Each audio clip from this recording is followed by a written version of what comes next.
Morning, afternoon on the East Coast. Morning. Okay, sorry. Still regrouping from the horrific news the other day.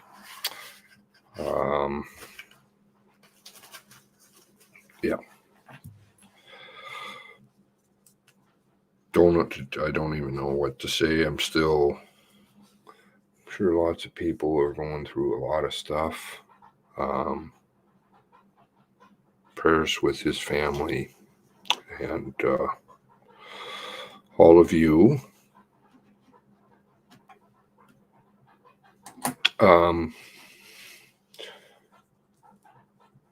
But I know Leon wanted his story told, and I know he wanted justice for the families. So I think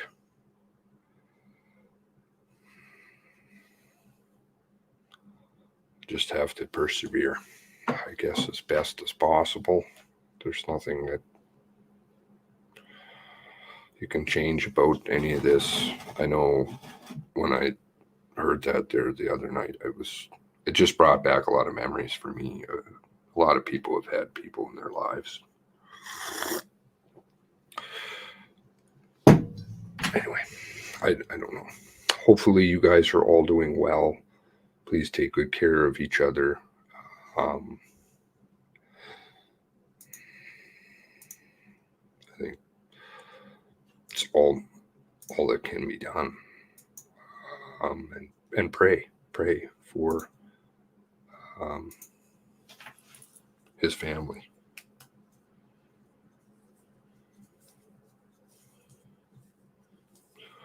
$24 that we know of. And the whole pretense of trauma informed and all this other shit is out the window. It's done nothing but traumatize people the entire way through. Victims that were left alive, Leon, family members.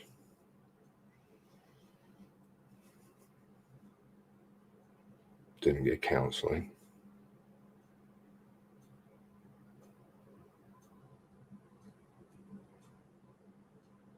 And all this hypocrisy at the end that we're so trauma informed. We care about, call the 1-800 number. But yeah, that's all a farce. Because people are so terrified of the truth that they'll hide and they'll lie and they'll go to no extents, and now it's costing lives. This is unbelievable.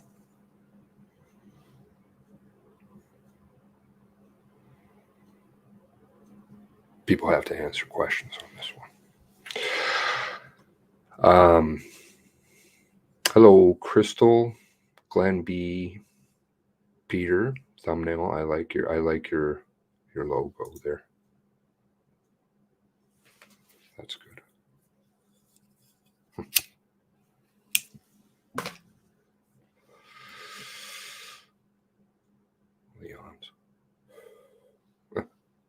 Leon's that I finally found out I was wrong. I got that in the wrong mixed up order. I thought Brick bought up Leon's.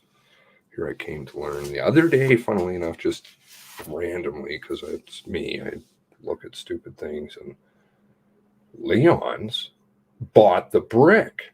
I'm like, wow, crazy. Their lips are moving. Linda McDonald, hello. Spoke to the other biddy this morning. Hopefully we can have a chance to catch up. Brenda and Nikki, good to see you here. Glow Watcher, rest in peace, Leon. CK, more motivated than ever to review Felix MCC interview on corruption. Yeah, this is more nourishment for truth. Sad, though. A lot of us vented on O'Dear's channel yesterday. I consulted with a few people on this one, and I'm just gonna, yeah. Much respect and prayers to his family. My heart breaks for Leon and family and children. Truly heartbreaking. I hope they pound out. That one's been keeping me awake.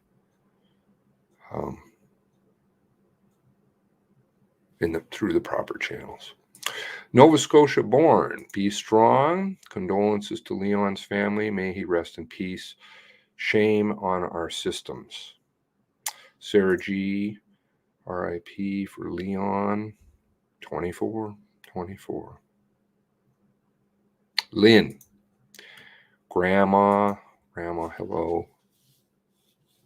Been on tragic.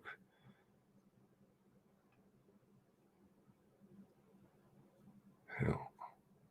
Well, we're going to have to go on this one too. Now, it's going to have to be investigated at some point. How did the system fail him with all this shenanigans going on in the background? Where were the supports? Where were people in his life? Certain people. He had a lot of friends in certain places. Where were they? Played hockey with someone, right?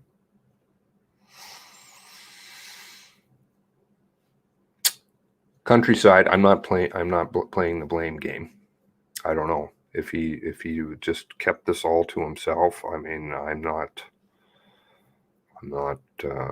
hearing anything. So countryside, the other biddy.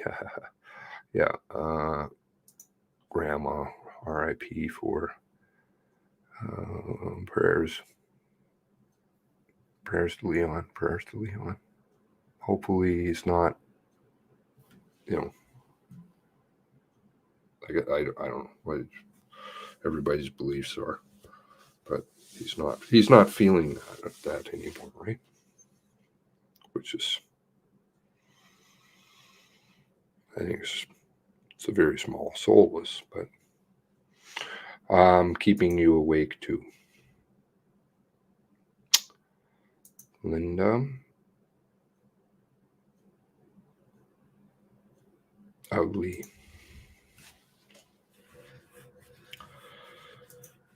Yeah, there's been some. I think it's reasonable to have certain questions. Leon was very, vocal. Certainly at the beginning, and then kind of went quiet there for a while. Then I think he was dealing with stuff, and obviously there's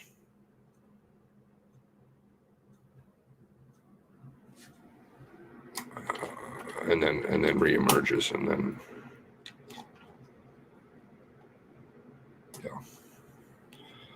it's reasonable to have questions about things,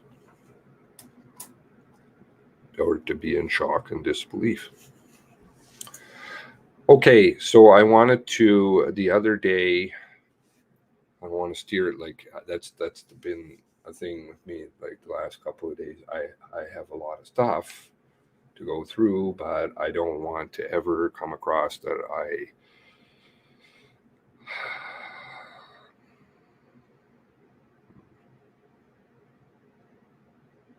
it's not something you can move past, right? You can't. And I think there'll be a grief process through all this for everybody. We're I used to have a lot of conversations with Leon, and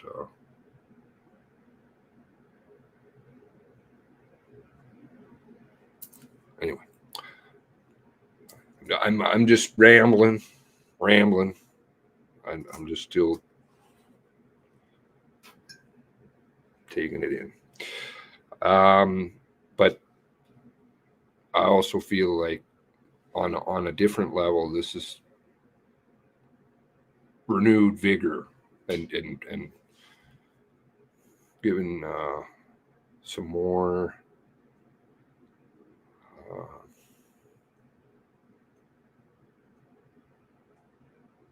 want to persevere for the truth harder. Okay, so I wanted to go through the SECU meeting. Please, just share, talk with everybody. If you're in a bad way, we have a small community here.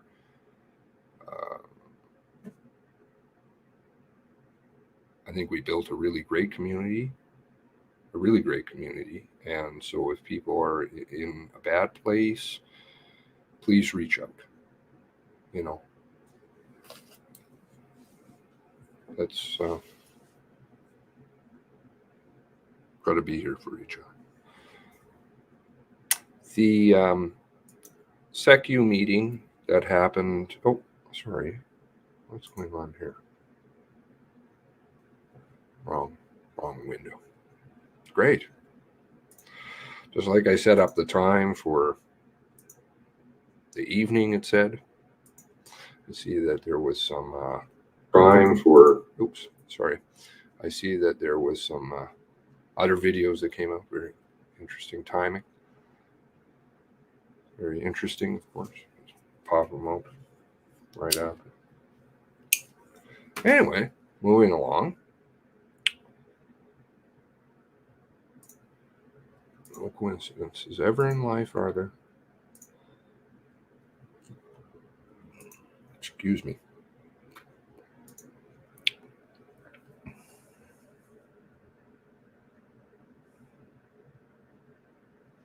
Yes.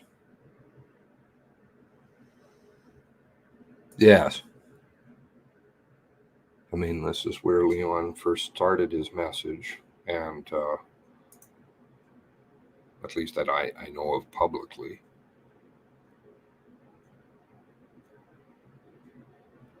So I was happy to have facilitated that, and I should put the link in for his video for those of you who haven't watched. Let me just grab that. Today there is the funeral for Constable Shaylin Yang. Also, my heart goes out to her and her family. Constable Shaylin Yang, who was killed in BC, sadly.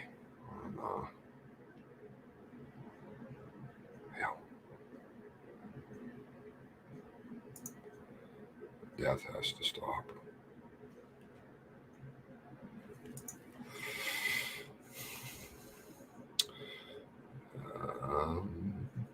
Sorry, I'm just going back and trying to get that.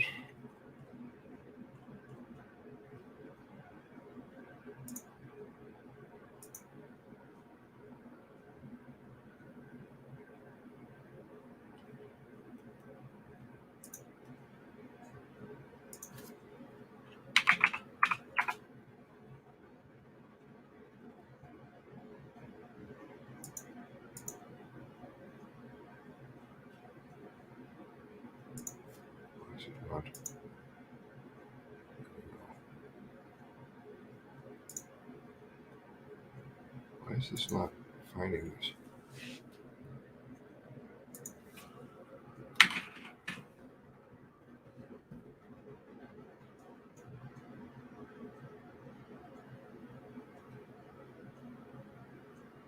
Okay, odd. I will find it. It's telling me I can't find it on my channel. Okay, and I will link it. So the SECU meeting 43, last time I streamed meeting 42, they were bickering about the meeting time and a possible place. They were having, oh, you know, can't do that. And then you also had certain folks who were like, can we just ram that C-21 through first, please? And there was, I mean, it was just an abhorrent display of what was really the agenda. It's not about finding the political corruption in any way, shape, or form. It's about how can we get this C-21 through as quickly as possible, and could we do that without anybody asking any questions? They did happen to get a meeting room, I guess. I don't know if you want to put it that way, for the SECU, and they held it, interestingly enough, on Halloween, and didn't really announce it. I remember I was like, I saw it in the Discord, but it was already an hour and some through, and I was like, you know, I didn't hear anything about this. So it was last minute, and they just want to make sure that they can get that SECU through, or sorry, the C-21 gun legislation, which of course is precipitated on a whole bunch of bullshit, whole bunch. And nobody's said, hold on a minute here, we better look at this one, better look at the political interference before we start ramming laws through. That you don't do that. This would be a time to pause. Hello, Robert. This would be a time to pause, but no, they don't want to pause. They just want to make sure that they get this through without any questions, and hopefully the political interference story can disappear. But I don't think it's quite there. So let's watch along. This again was October 31st, Halloween.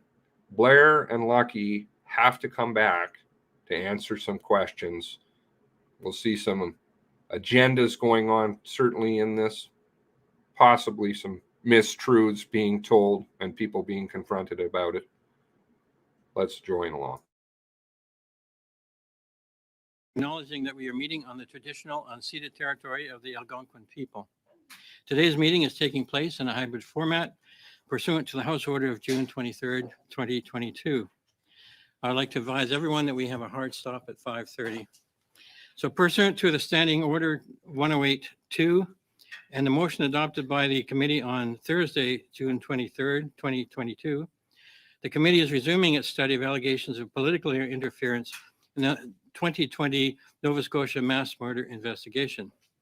With us today on the panel, we have the Honorable Bill Blair, President of the King's Privy Council and Minister of Emergency Preparedness, and Mr. Shaw Tupper, Deputy Minister, Department of Public Safety and Emergency Preparedness.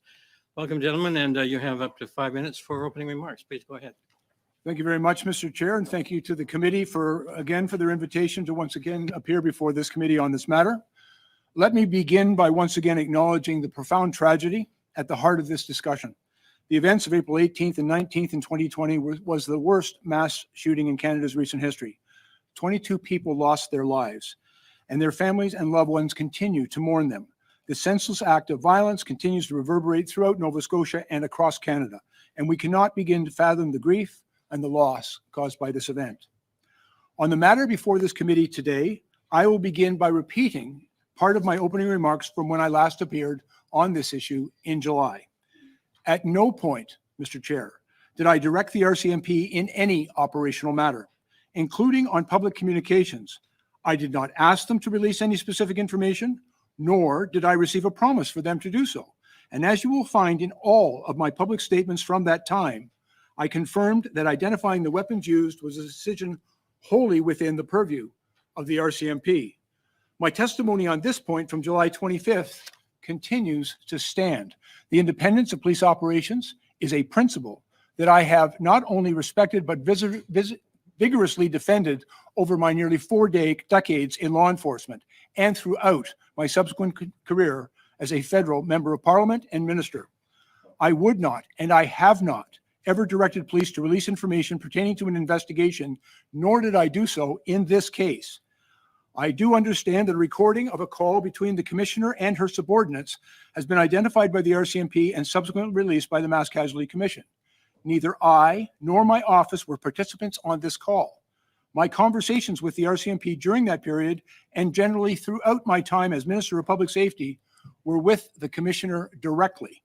I understand that Commissioner Lucki will be appearing in the second hour of today's meeting, and she will be far better placed to speak to specific details of what occurred between her and her subordinates. The order in council that was announced in May of 2020 had been the result of many, many months of work. I was, in fact, leading consultations across Canada alongside my former colleague, Minister Goodall, on the question of assault-style firearms and handguns as early as October of 2018. As a government, we first signaled our commitment to get assault-style weapons off our streets in the 2015 speech from the throne. Work on the OIC began almost immediately after I became the Minister of Public Safety, as it was one of the priorities given to me in my mandate letter from the Prime Minister. To put these regulations together, we needed to invest the time to get it right, and so this work was undertaken throughout the fall of 2019 and the spring of 2020. And through this OIC, Mr. Chair, we banned 1,500 plus of some of the most dangerous weapons that were at that time still legal in Canada. These are weapons that were designed to kill people and to do so efficiently. Weapons that were captured in the OIC were used in the Polytechnique massacre, in the Fredericton shooting of 2 police officers, in Moncton and Meyerthorpe, at Quebec City Mosque. The AR-15 alone has been used in some of the most deadly mass casualty events in the United States within the last decade, perhaps most profoundly and concerningly, including the horrific murders of little kids at Sandy Hook. Mr. Chair, gun violence is a complex problem, and combating it requires complex solutions. The order in council was a significant and positive step forward for the safety of Canadians, but that work, as you know, is not done, and just over a week ago, the Prime Minister announced a freeze on the sale, purchase, and transfer of handguns. I also understand that your committee is currently examining legislation from my colleague, Minister Mendicino, on this very issue in Bill C-21. Mr. Chair, we continue with this work as a government because we know that effective gun control regulations can save lives. Our first priority has been and will always be to ensure the safety of all Canadians. I thank the committee for their attention. I look forward to your questions. Thank you, Minister. We will start our rounds of questions right now with Ms. Dancho. Please go ahead, 6 minutes. Thank you, Mr. Chair. Thank you, Minister, for being here. I think you know what I'm going to ask you, Minister, so let's just get right to it, shall we? In the audio recording, the Minister said that she flew up the flagpole because it was a request that from the Minister's office. I shared with the Minister that, in fact, it was going to be in the news release. Now, you've directly refuted this in committee, so how do you explain that? Thank you very much, Ms. Dancho. I explained it with just the truth. The reality is, in all my conversations with the Commissioner, at no time did I direct her, ask her, or even suggest that she release that information. At no time did the Commissioner promise me that she was going to do it. I think you're referring to a conversation that the Commissioner had with her subordinates, of which I was not a party. I can't and won't speculate on what was going on in that conversation. I can simply advise you that the fact is I never directed her in that way. She also said further along, she said yet again, not that the minister on the simplest of requests. So she's saying this word request several times. She also said that she got confirmation that she confirmed to your office. Now you're saying that did not occur. She did not confirm to you or anyone in your office that this weapons info would be released. Is that correct? That information was never shared with me. I can say that with absolute certainty because I recall very vividly that I would remind you, Mr. Dancho, on both April 25th and again on May 1st, when asked about the guns that were used in that offense, I made it very clear, very publicly in my response to the media that it was the sole responsibility of the RCMP. She said at committee as well. She said, I asked her specifically,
Here's on Power and Politics, May 1st. Sorry. May 1st. He just talked about May 1st in the media, right? Here he is, May 1st.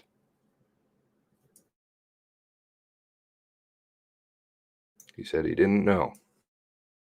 The RCMP will, at the completion of their investigation, be able to advise all Canadians where those guns come from and what type of guns were used. But I will tell you, I have sufficient information to know that when Canadians, where those guns come from and what type of guns were used. But I will tell you, I have sufficient information to know that when Canadians. Sufficient information. What's the sufficient information, Bill, on May 1st that you knew? What's the sufficient information?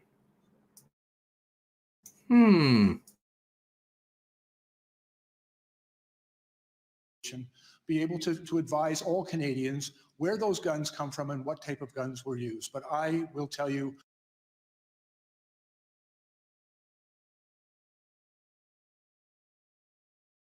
the RCMP will, at the completion of their investigation, be able to advise all Canadians where those guns come from and what type of guns were used. But I will tell you, I have sufficient information to know that when Canadians have that knowledge, they will understand the very clear and compelling connection between what happened in Nova Scotia and the weapons that we prohibited today.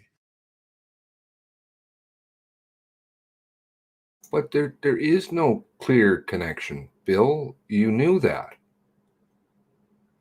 In fact, the Prime Minister knew that. Here. Remember?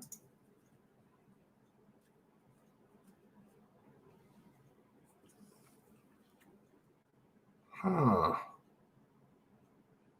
Oh. Uh-oh. Unlawfully smuggled. Unlawfully smuggled. The Mini Ruger, okay, but was illegally transferred to a person who had no PAL. So nothing you predicated here, you predicated C-21 on, is true. The clear and compelling evidence that you knew, the Prime Minister knew on the 24th. So if you knew on the 24th, what is all the hoo-ha about the 28th?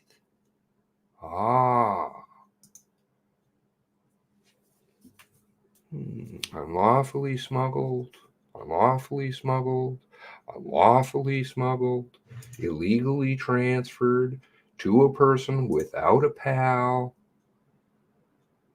Let's get back to Bill and what he was answering Raquel Dancho there. Oh, and then, yeah, okay. Here we go. Let's back up to his response here to her question. Not looking good. Not looking good at all. The minister said that she flew up the flagpole because it was a request that from the minister's office. I shared with the minister that in fact it was going to be in the news release. Now you've directly refuted this in committee. So how do you explain that? Thank you very much, Ms. Dancho. I explained it with just the truth. The reality is, in all my conversations with the commissioner, at no time did I direct her, ask her, or even suggest that she release that information.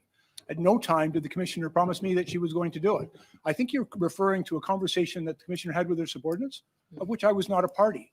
I can't and won't speculate on what was going on in that So you conversation. feel that I can simply advise you that commissioner the was fact not is, telling I the never truth? directed her in that way. Okay. She also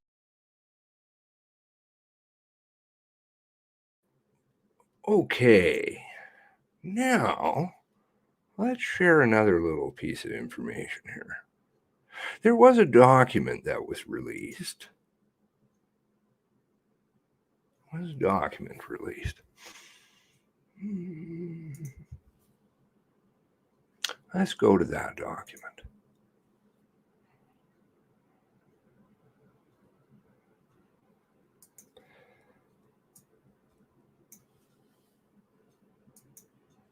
Oh.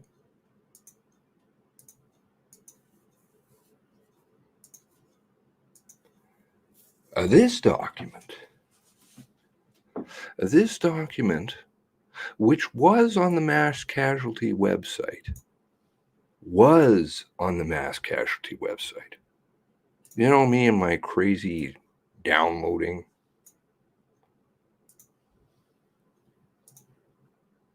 Only one copy I have of it. Because they pulled it down.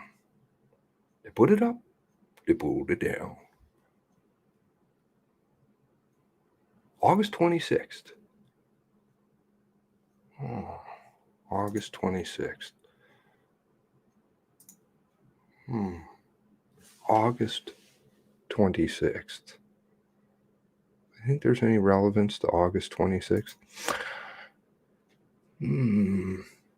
Got a message CEO changes with send out. Okay, now you're going to, once again, you're going to see the important part, the important, going into the importance of what was happening and what, the RCMP wanted to get this information out. Very important. Okay, so we talk about alert. Okay, so alert here, frontline members put life on the line. This is Leah Scanlon, putting her defenses in.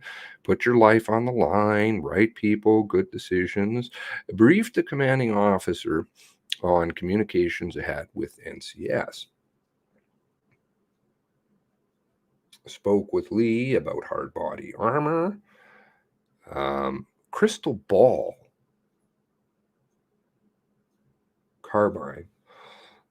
Lee going into the heroism of the soldiers. It's by the grace of God. Okay, this is very important investigative stuff here. Emphasis on highly trained who are experts, the commander, the OCC, the risk managers, the dispatchers.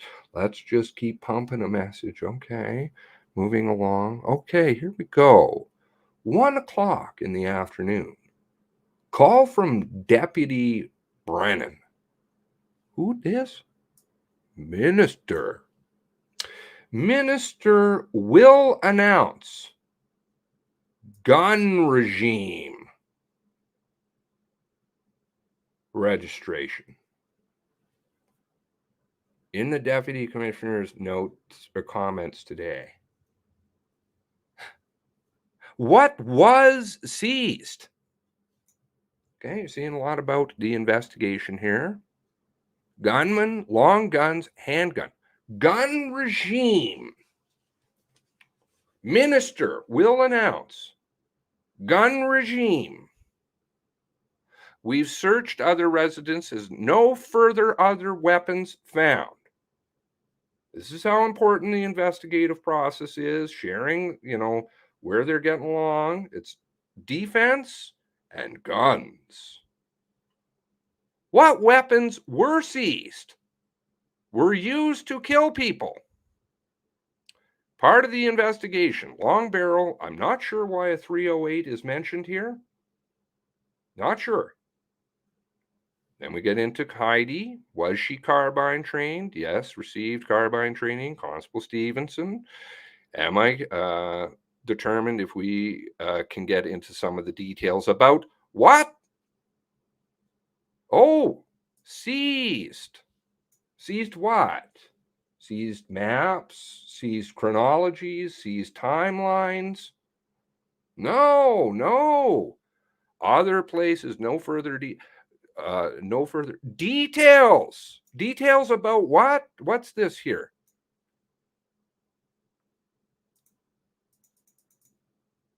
No wonder they didn't want people to see this one. Details. Seized.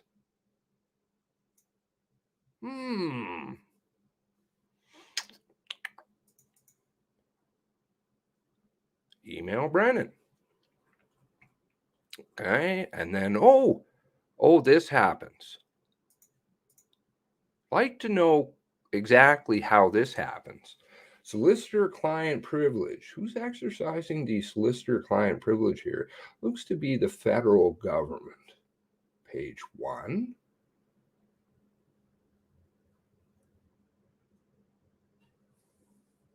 Page 2. Still on the 28th.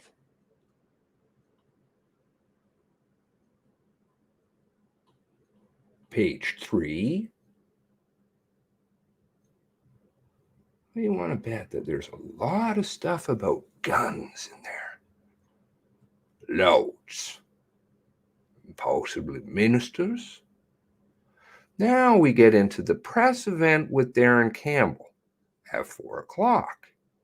Are there any protocols in place? Province of emergency alert. Following press event, received a call from Brian, and he requested a teleconference. Commissioner, feeling uncomfortable. Request from myself. And what? It was not done. What was not done? What was not done? Seized? Details? Task that it was done. Took that at it was done.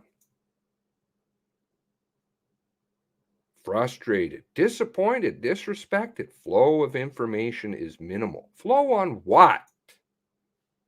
Chronologies? Maps? It's just like those email chains. Didn't really care too much about those. That's all secondary information. We can find out about those later. Can you tell us about the guns? Government of Canada and minister anxiously awaiting, quote, end quote, about the timeline, about the maps, no, about seized details.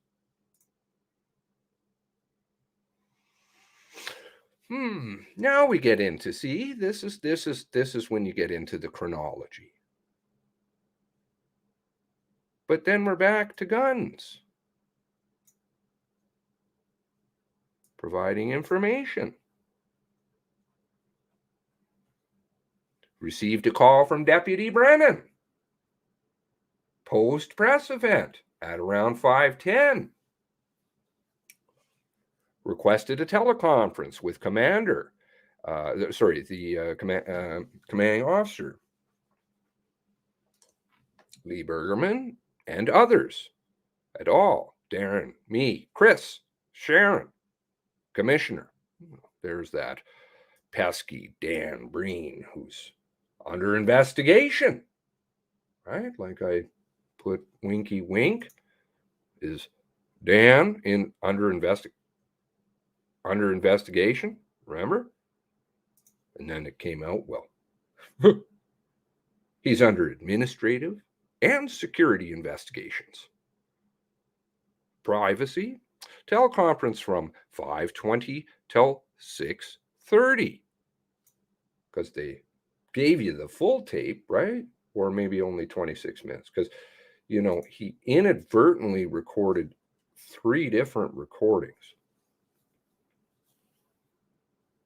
Somebody's got something under lock and key.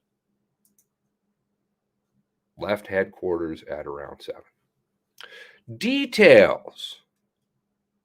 At 1 o'clock.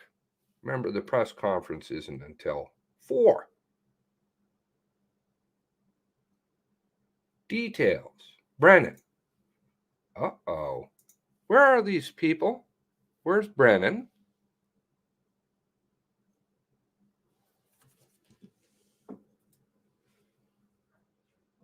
Oh, this one is just one of a few. That's it, Rep. July. Oh, that's a disaster. Okay, Billy. Didn't know. Didn't want. They already knew the guns. They were interested in you knowing the guns. That's it. April 24th. They knew. They knew. Clear and compelling. When Canadians find out, you'll see why we did C-21, why we introduced C-21. The clear and compelling connection. Right. Okay, Billy. Zeta Astravas. Oh, Tracy.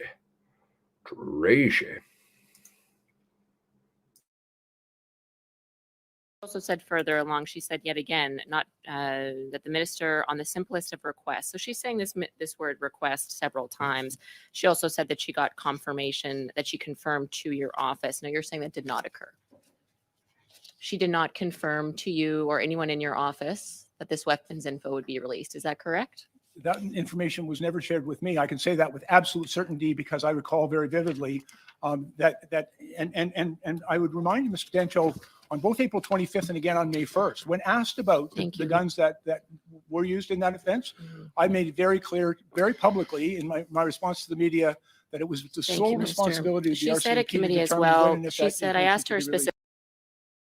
But that flies in the face of so many things. It flies in the face of Leah Scanlon's notes. Minister flies in the face of the email. Government of Canada and minister anxiously awaiting, quote, end quote, flies in the face of the phone call, flies in the face of his own interview, May 1st. How many lies are you telling here? A lot.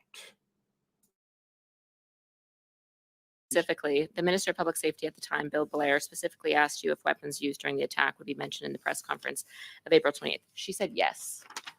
She then said, I asked her, so you confirmed to Minister Blair when he asked you if weapons information would be released in the press conference, that yes, it would be, correct? She said yes to that question. So is Commissioner Lucki not telling the truth, Minister? I think Commissioner Lucki has told the truth. And in fact, I would remind you that when she came before this committee, she was explicit and clear that at no time did she receive any direction from me, nor was there any interference with government, with the RCMP's I'm not asking decision to about release that direction, information. Minister. I'm asking specifically about what Commissioner Lucki said. In the Mass Casualty Commission, she also said, I got asked if the media event would include the details of the guns. To which Rachel Young, the Crown prosecutor, asked, who were you asked by? I was asked by the Chief of Staff of the Minister. Were you aware that the Chief of Staff made this request of Commissioner Lucki? I was not aware of that. Frankly, it was not something that I was at all concerned with. I believed, and as I believe now, it was entirely the purview of the RCMP to determine if and when that information should be released. Minister, you're saying that your Chief of Staff acted solely on her own in making this request?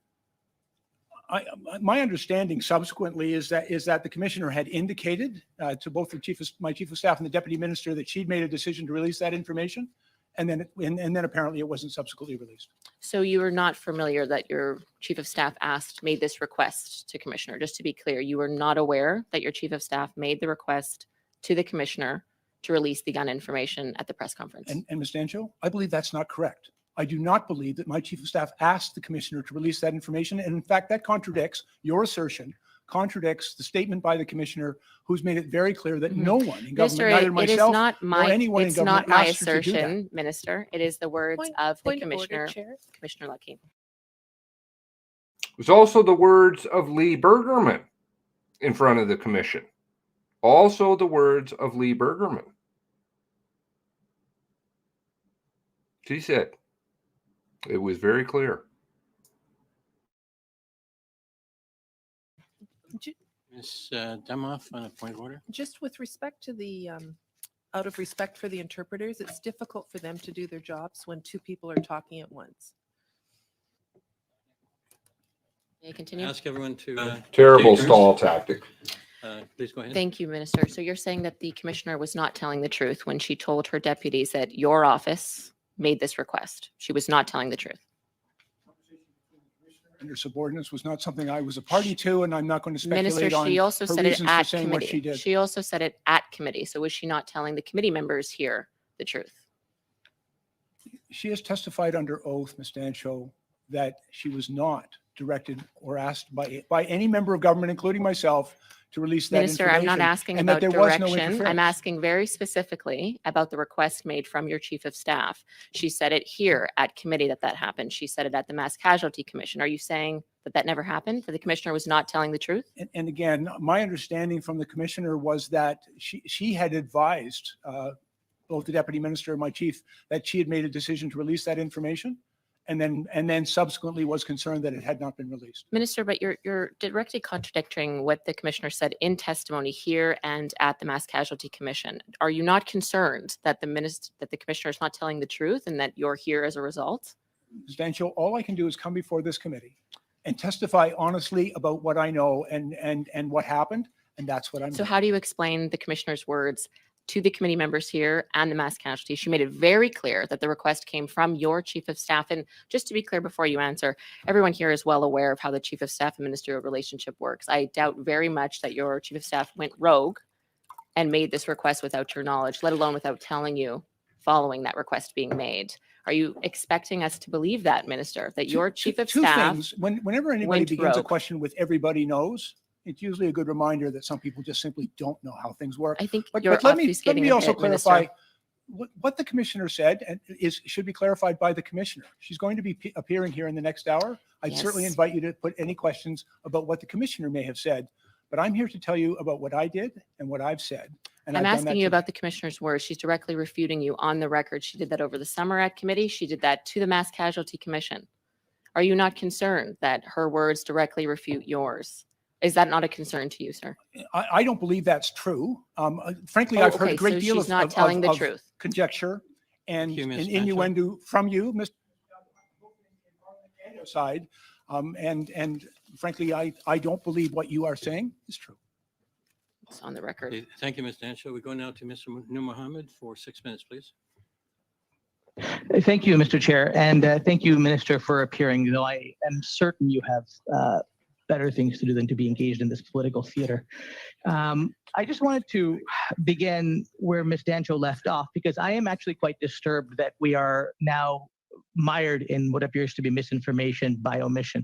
So I just want to be clear that in my view, what Ms. Dancho just portrayed is not what I believe to have been the case. So I just want to give you the opportunity, because I want to get this on the record once and for all, having recognized you've done this several times. Have you been telling your truth? Have you been telling the truth in every appearance that you have had before, in every question that you've had before?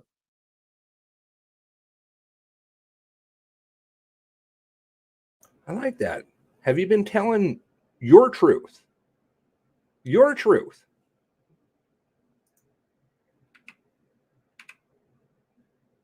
Once and for all, having recognized you've done this several times.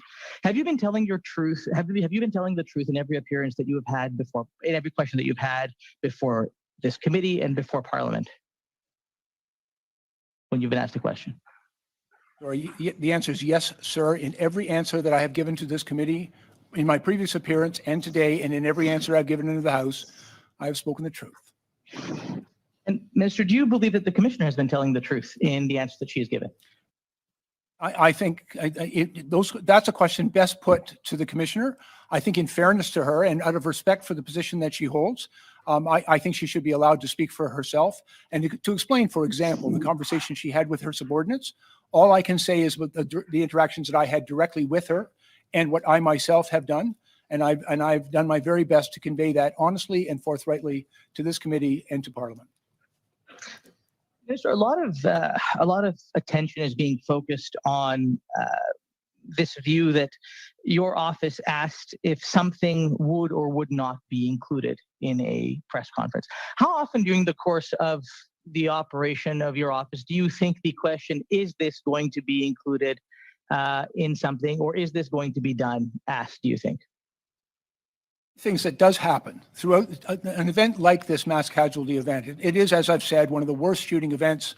Many Canadians had lost their life. A community and a country had been traumatized by this terrible event. And there were quite understandably briefings that were taking place directly with the RCMP commissioner and with other officials about what had transpired. And for example, information was somewhat slowly coming to us about this event. And I think the commissioner was working diligently through that in order to provide briefings to the government. But I have to tell you, there's a very clear line, my friend, about how we speak to the commissioner about this information. It's a line that I'm quite familiar with. I was, as you know, for many years, a police leader myself, and had to speak to those to whom I was accountable and provided briefings to. But that line is crystal clear in my mind, not to give direction to the RCMP, and it's a principle I have always respected. And so, Mr. Just to be clear, what I'm trying to get at is that is it reasonable that when your office is asking a question, that they're actually just asking a question because they would like an answer versus giving a direction in the asking of that question? That is to say, is X or Y going to be included is because they're curious if X or Y is going to be included versus somehow that being intuited into a direction? It's one of the reasons on April 20th, when I was speaking at a press conference beside the commissioner, and again on April 25th, and then subsequently on May 1st, I always preface my remarks saying that information about the investigation, the release of information, or any aspect of the investigation was solely the responsibility of the RCMP. And I was actually trying to be very clear, not only to Canadians, but to my government and all of us, about the importance of respecting the principle of police independence. This was a very difficult investigation for the RCMP. There were a lot of questions about what had transpired. People had a desperate need for information, and we respected that. But it is ultimately the RCMP's responsibility to provide that information. Again, I would encourage you to follow the email chain between them all, and you'll clearly see what was the priority, just like Leah Scanlon's notes show. What was the priority? They already knew what, they already knew the information. It was releasing the information. They knew April 24th. Thank you, Minister. And in the last moments that I have, just wanted to clarify two things, just because, let's just do it one more time. Did you ever instruct the Commissioner of the RCMP to release any information at your direction? And no, and if I may be very clear, I did not direct her. I did not instruct her. I didn't ask her to do it. I didn't even suggest it should be done. It is, in my opinion, her decision. And so if any information was chosen to be released, we can sit here confidently knowing that that would have been the decision of the Commissioner of the RCMP alone, and not you, not the Prime Minister, not political staff, no one. CMP, the Commissioner, is the head of that organization. Thank you, Minister. I think that's all I have. Mr. Chair, I think I may. He didn't answer the question. Notice that? He didn't answer the question.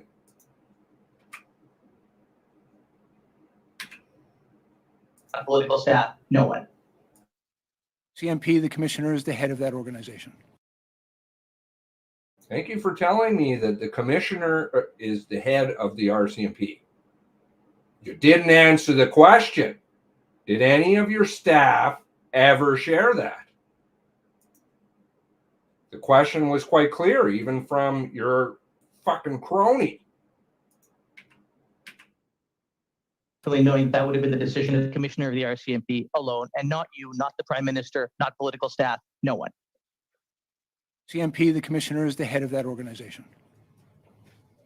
Thank you, Minister. I think that's all I have. Mr. Chair, I think I may be out of time. You have 1 minute left. Oh, I do. Okay, perfect. In that case, I do have one more question for you, Minister, if I might. Minister, this is, as we all know, one of the most horrific tragedies in the history of this country. Communities have been traumatized, and regrettably, we are now having to understand much of what happened. The Mass Casualty Commission is doing its work. This committee is going through this process right now. What is your message to those that may see this in some way, shape, or form as undermining the credibility of the RCMP and of our public safety institutions in this country? What would you say to Canadians who are watching this to reassure them that we can have confidence in our police forces? I think one of the greatest principles of trust in the police is that they are an institution which is accountable to the people they're sworn to serve and protect. And in these circumstances, it's one of the reasons that our government brought forward a commission of inquiry to answer certain questions with respect to, for example, RCMP communications, the actions that were taken in response to the shootings, including in the critical incident response, the services that were provided for victim services, transparency and accountability. Critical Incident Command is currently under investigation, by the way, as per the documents released. To the public is foundational and a principle of trust in our policing institutions. And I think it is incumbent. I've been through this previously in another role that I've held. It's incumbent upon the police to explain their actions and to be accountable to the people they're sworn to serve and protect, and the families of the people who lost loved ones in this terrible tragedy. They need answers, and they need our compassion and our respect. And that's why, as well, the report of the Mass Casualty Commission will be so important to them. It's very, very, very tragic. But try telling that to Leon and his family. Try telling that to all of the families. Try telling that to, frankly, any of us. Because you've traumatized everybody for your lies. Thank you, Minister. Thank you, Mr. Nur Mohammed. C'est maintenant, Madame Michaud. Now over to Ms. Michaud. Ms. Michaud, 6 minutes, please. Thank you, Mr. Chair. Thank you, Minister, for being here. It's appreciated that you've returned to testify on this topic. In your opening statement on July 25th, when you were here last at committee, you said, "Let's be clear, I never directed the RCMP on an operational matter, including for public communications. I didn't ask for the publication of information, and I wasn't promised that it would be done," in reference to Commissioner Lucki. Yet, Ms. Lucki, in April of 2020, from the minister's office, and I shared with the minister that in fact it was going to be in the news release, and it wasn't. Fin de la citation. end of quote. I know you said a number of times that you never promised anything. You never had Ms. Lucki promise anything. But in the transcript, she really seems to confirm that's what she was talking about. So if it wasn't about revealing the type of weapon at the time, what was she referring to in your opinion? And I know that you say you weren't part of that conversation, so it's difficult. You can't speculate. But if she wasn't talking specifically about revealing the firearms, what was she talking about in your opinion? And again, I don't want to speculate. I can tell you that I had no direct conversation with the commissioner, and my interactions with the RCMP were almost in every case directly with the commissioner. The commissioner never advised me personally that it was her intention and her decision to release that information. Now, I've understand subsequently from her testimony that she had passed that information on to someone in my office, but we never had the conversation because, quite frankly, I never asked her to do that. I never thought she was going to. Frankly, I didn't really think it was particularly necessary. It was a decision I believe the commissioner had come to on her own, and she had shared her decision with my office, but it wasn't something that I had requested or required of her. Justement, vous dites You say that it wasn't directly with you. Perhaps it was with a member of your office, of your staff. Perhaps you weren't aware. When the transcript became public, did you check with your team, the team you had at the time when you were Minister of Public Safety, to ensure that it's not direction that came from your office without you being aware of it? I'm absolutely certain it was not direction from my office. And the commissioner has in fact confirmed that in her own testimony, both here and before the Mass Casualty Commission, that at no time was she directed, and her words are not by any government official, which would have included everyone in my office. But I will also say, because it was not something I had ever asked of her or required of her, the fact that she had made a decision to do it and then it didn't happen was not terribly relevant to me, and not something that I felt I needed to follow up with the commissioner, because it was not something that, quite frankly, I had sought or required or directed her to do. vous parlez de follow. You talk about follow-up, and in the transcript from April 28th, 2020, Commissioner Lucki says that after the press conference, she received a request that the minister wanted to talk to her, referencing you. So that he wanted to know what it was about. When we listen to you, we understand that you don't seem to be at the same place. She seems to say that you wanted to talk about revealing the firearms during the press conference. Did that conversation happen between you two after the press conference? And if so, on what topic? I have no recollection of having that conversation, but it most certainly did not involve the release of information with respect to the weapons used. That was not something, frankly, I was even aware that the commissioner had made the decision to release that information. I had said, sitting next to her at a press conference on the 20th, the 25th, and then again on May 1st, that was up to the RCMP to make a determination on if and when any information related to the investigation should be revealed. The commissioner, I don't have any recollection of requiring a call with the commissioner. I was receiving briefings from her, but it was not something that I reached out to her and was waiting to speak to her. I think the commissioner will have to explain her comments there. Si c'est une requête If it's a request that didn't come from you directly or your office, do you think it may have come from the Prime Minister's office, for example? I absolutely believe that is not true. Under Section 5(1) of the RCMP Act, there is only one person in the Government of Canada who has any authority to provide direction to the RCMP, and that's the Minister of Public Safety, a role I held at the time.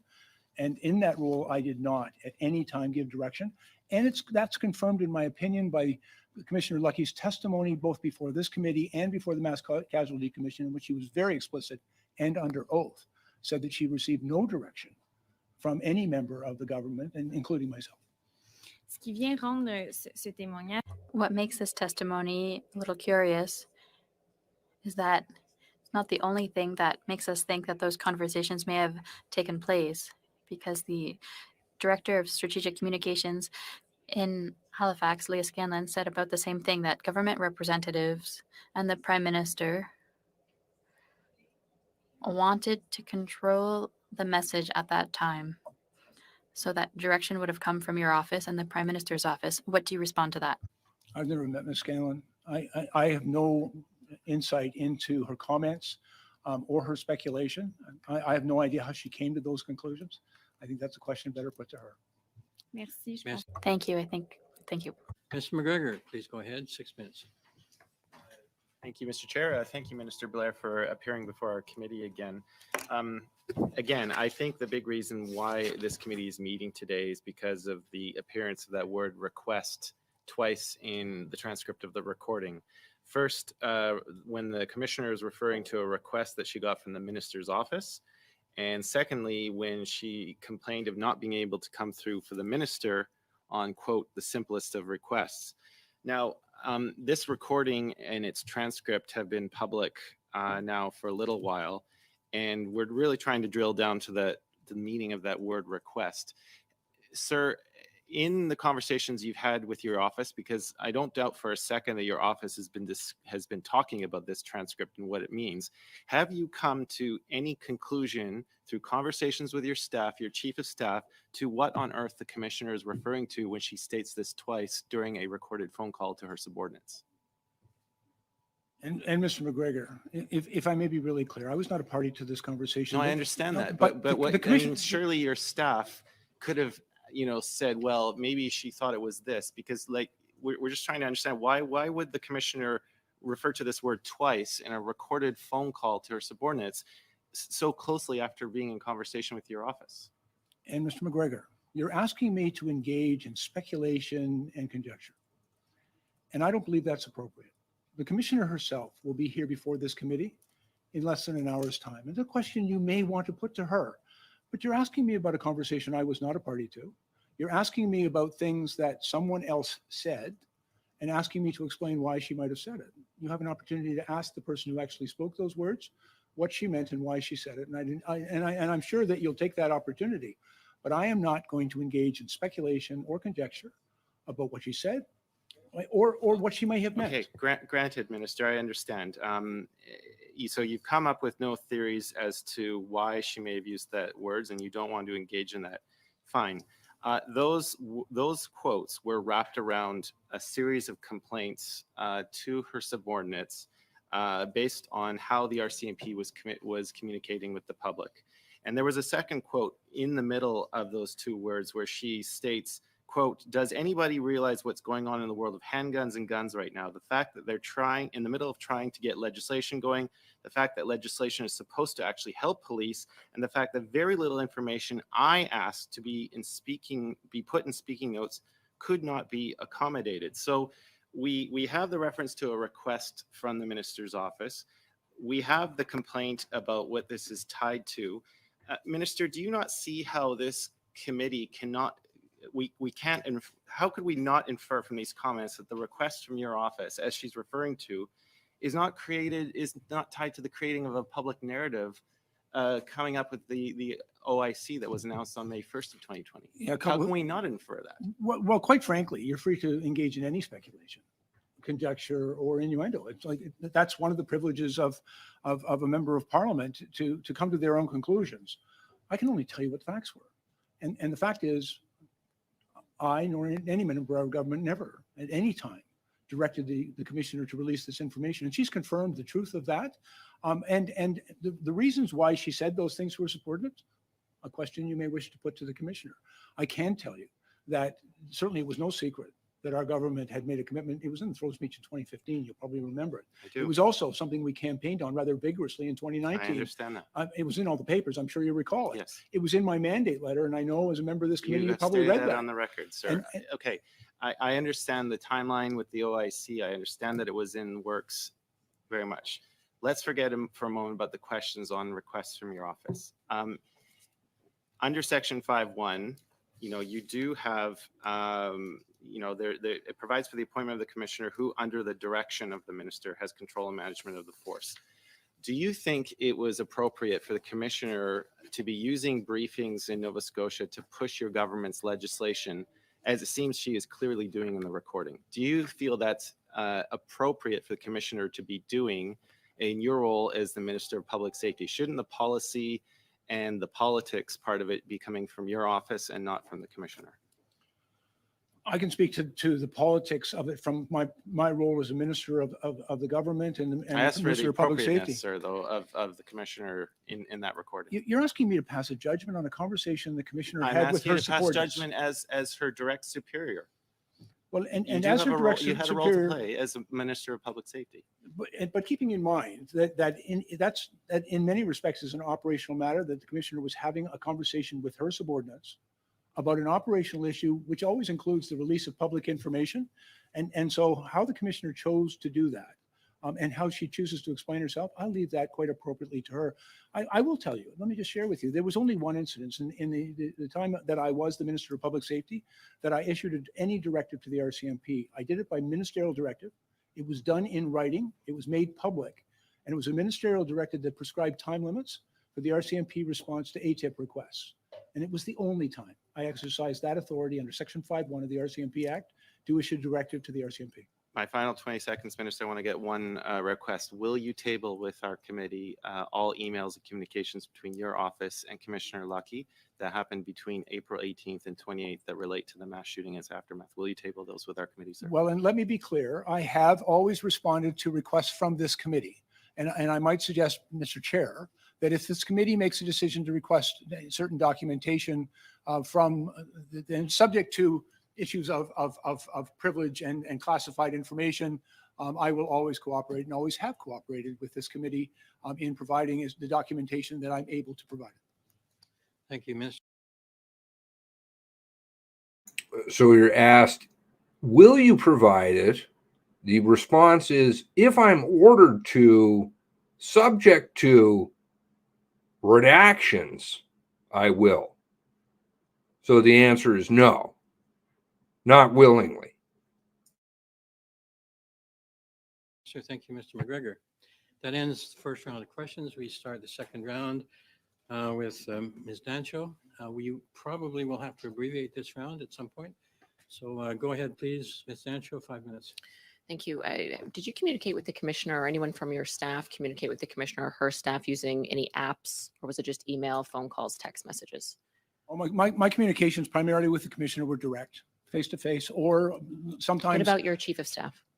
How I was don't she know. communicating? You don't know. I don't know. Sometimes. What about your chief of staff? Communications primarily with the commissioner were direct. to face, or What sometimes. about your, Primarily. So the answer is no. Sometimes. So the answer is no. Not always. Sometimes. chief of staff? I How was don't she know. communicating? You don't know. I don't know. I will tell you the only apps I use is my parliamentary email account, and I also use text messaging that's available on the Okay. phones provided. Thank you very much. Did you do any prep work with the PMO in the lead up to this meeting? No, No. Did you do any prep work with Commissioner Lucki or her staff? Did you talk to her in the lead up to this? my last direct conversation with the commissioner, I think you were present when we were at the musical ride All right. at the college. And I spoke briefly to the commissioner, and you were standing beside me at the time. Minister, I'm going to ask you very specifically. So this is what Commissioner Lucki said in testimony at the MCC under oath, as you've said. I'm going to quote her. This is verbatim. I was told, I was asked questions from the chief of staff. Quote, will this be included? Are the details of firearms going to be included in this media event? End quote. I tell the chief of staff, yeah, you know what? It's going to be part of this big event. What's your response to that? Do you believe that she was lying about your chief of staff saying that? No, but let me be very clear, though. The You have question is not been clear, sir. Well, perhaps not to you, Ms. Stancho, but if I may. Have Question is not been clear, sir. Well, Saying that? no, but let me. See, they always use the same tactics. The apologies to other people, the fucking emotional goo that they get into, my heart goes out to, and things like that. Let me be perfectly clear. Did you hear the Yahoo in Parliament there who is answering on Blair's behalf? Just repeating the same fucking spin line over and over. Well, this is an important ethic to never interfere. And they like to eat up air and try to get people lost in garbage. Let me be perfectly clear. Let me be very clear, though. The You have question is not been clear, sir. Well, perhaps not to you, Ms. Stancho, but if I may. What you have just read to us was not my chief of staff giving any direction to the commissioner of RCMP, but just asking Okay, what the so Minister, RCMP have pardon me, decided but to you're do. not, so you're not denying that your chief of staff asked her this. That's new. Well, frankly, I don't know. Right, You're I'm glad talking that about a we've conversation in established which that I was finally. not party, but what you have just read to me is not in any way giving direction to the RCMP. We're not asking about information for a direction, briefing. Minister, and you're well aware of that. We're asking if pressure was put on the commissioner, even subtly from your office. If the chief of staff to the Minister of Public Safety, to whom the commissioner is responsible to, if your chief of staff is speaking, it's on your behalf. And if she's asking the commissioner, as you've just confirmed, you've not denied this, are those weapons going to be released? That is pressure. Do you not see that, Minister? That's why we are here today. That's why this saga has gone on for 5 months. A ministerial directive does not preclude political interference, Minister. Well, I will go on to ask a few more if you don't want a questions. response She to that, also I have said, one. she made it very clear, and my colleague alluded to this, that she had to apologize to you. She said, quote, this is what it says in the audio recording, not being able to come through for the minister on the simplest of requests. Further on, she says, quote, I already have a request sitting in my phone that the minister wants to speak with me, and I know exactly what it's going to be about. So she looks like she's very responsible to you for this information not being released in the press conference. And yet you're denying that this never happened. You denied on the record in committee that you didn't even know she was going after this information. And yet she's telling her staff quite indignantly in an audio recording that she's going to have to apologize for you for failing to deliver that information publicly. And you're denying that ever happened. You're expecting us to believe that, Minister. It's the truth, Ms. Stancho. And let me So be, Commissioner Lucki is lying then. Ms. Stancho, could you let the minister answer, please? If he would answer it. Thank you very Chair. much, Mr. Chair, and I appreciate the opportunity to respond to that. To be very clear, the commissioner of the RCMP I never spoke to her about this, and she never apologized to me. What she said to her subordinates is something you can ask her about as to why she said it, but I can confirm for this committee that I did not ask the commissioner to do this. She never promised me she would. Yes, you've There said was that, no Minister. call outstanding with me, and in fact, at no time has the commissioner So that ever call offered never any kind of an happened. apology, because quite frankly, none was required. So just to confirm, she was not telling the truth then. She was not telling the truth in that audio recording. You never called her after. You never spoke to her on April 28th. You never spoke to her on that day. I have no recollection at all of ever having a conversation with her on that date or about that issue. Did she ever make any apologies to you at any time during this saga in April 2020? No. She never made a single apology to you, because in the audio recording, she said that would have been her 4th apology to you. She did not apologize. She's never apologized to you. So the commissioner really was telling a long tale in this audio recording. Are you not concerned that the head of our RCMP is saying that many mistruths about you and your chief of staff, both on MCC testimony, in this committee, and to her subordinates as she's reprimanded? You have no concern that she was making that all up? I can only come before this committee and tell the facts, which is the truth. She was not directed by me. The commissioner has not apologized to me. It wasn't necessary for her to apologize for me because she did not do or fail to do anything I will that I'd just asked her, 'cause I conclude, hadn't asked her Mr. to do Chair, with that. my final 10 seconds. Again, Commissioner, Minister, we're not asking about direction. We're asking you about political interference. Any request from your office would have been pressure, and that would have been political interference into the worst mass killing criminal investigation in Canadian history. And just on the record, you've denied all the words that she said to be true, and yet you have not fired her. I find that shocking. Thank you, Mr. Chair. Learn to live with the shock, Ms. Stancho, but the reality is that the commissioner was not directed, and she's been forthright and truthful in her testimony that there was no interference and that she received no direction from me or any member of this government. That's in fact the truth. Chang, Mr. Chang, 5 minutes, please. Did I get that wrong? Mr. Sabero?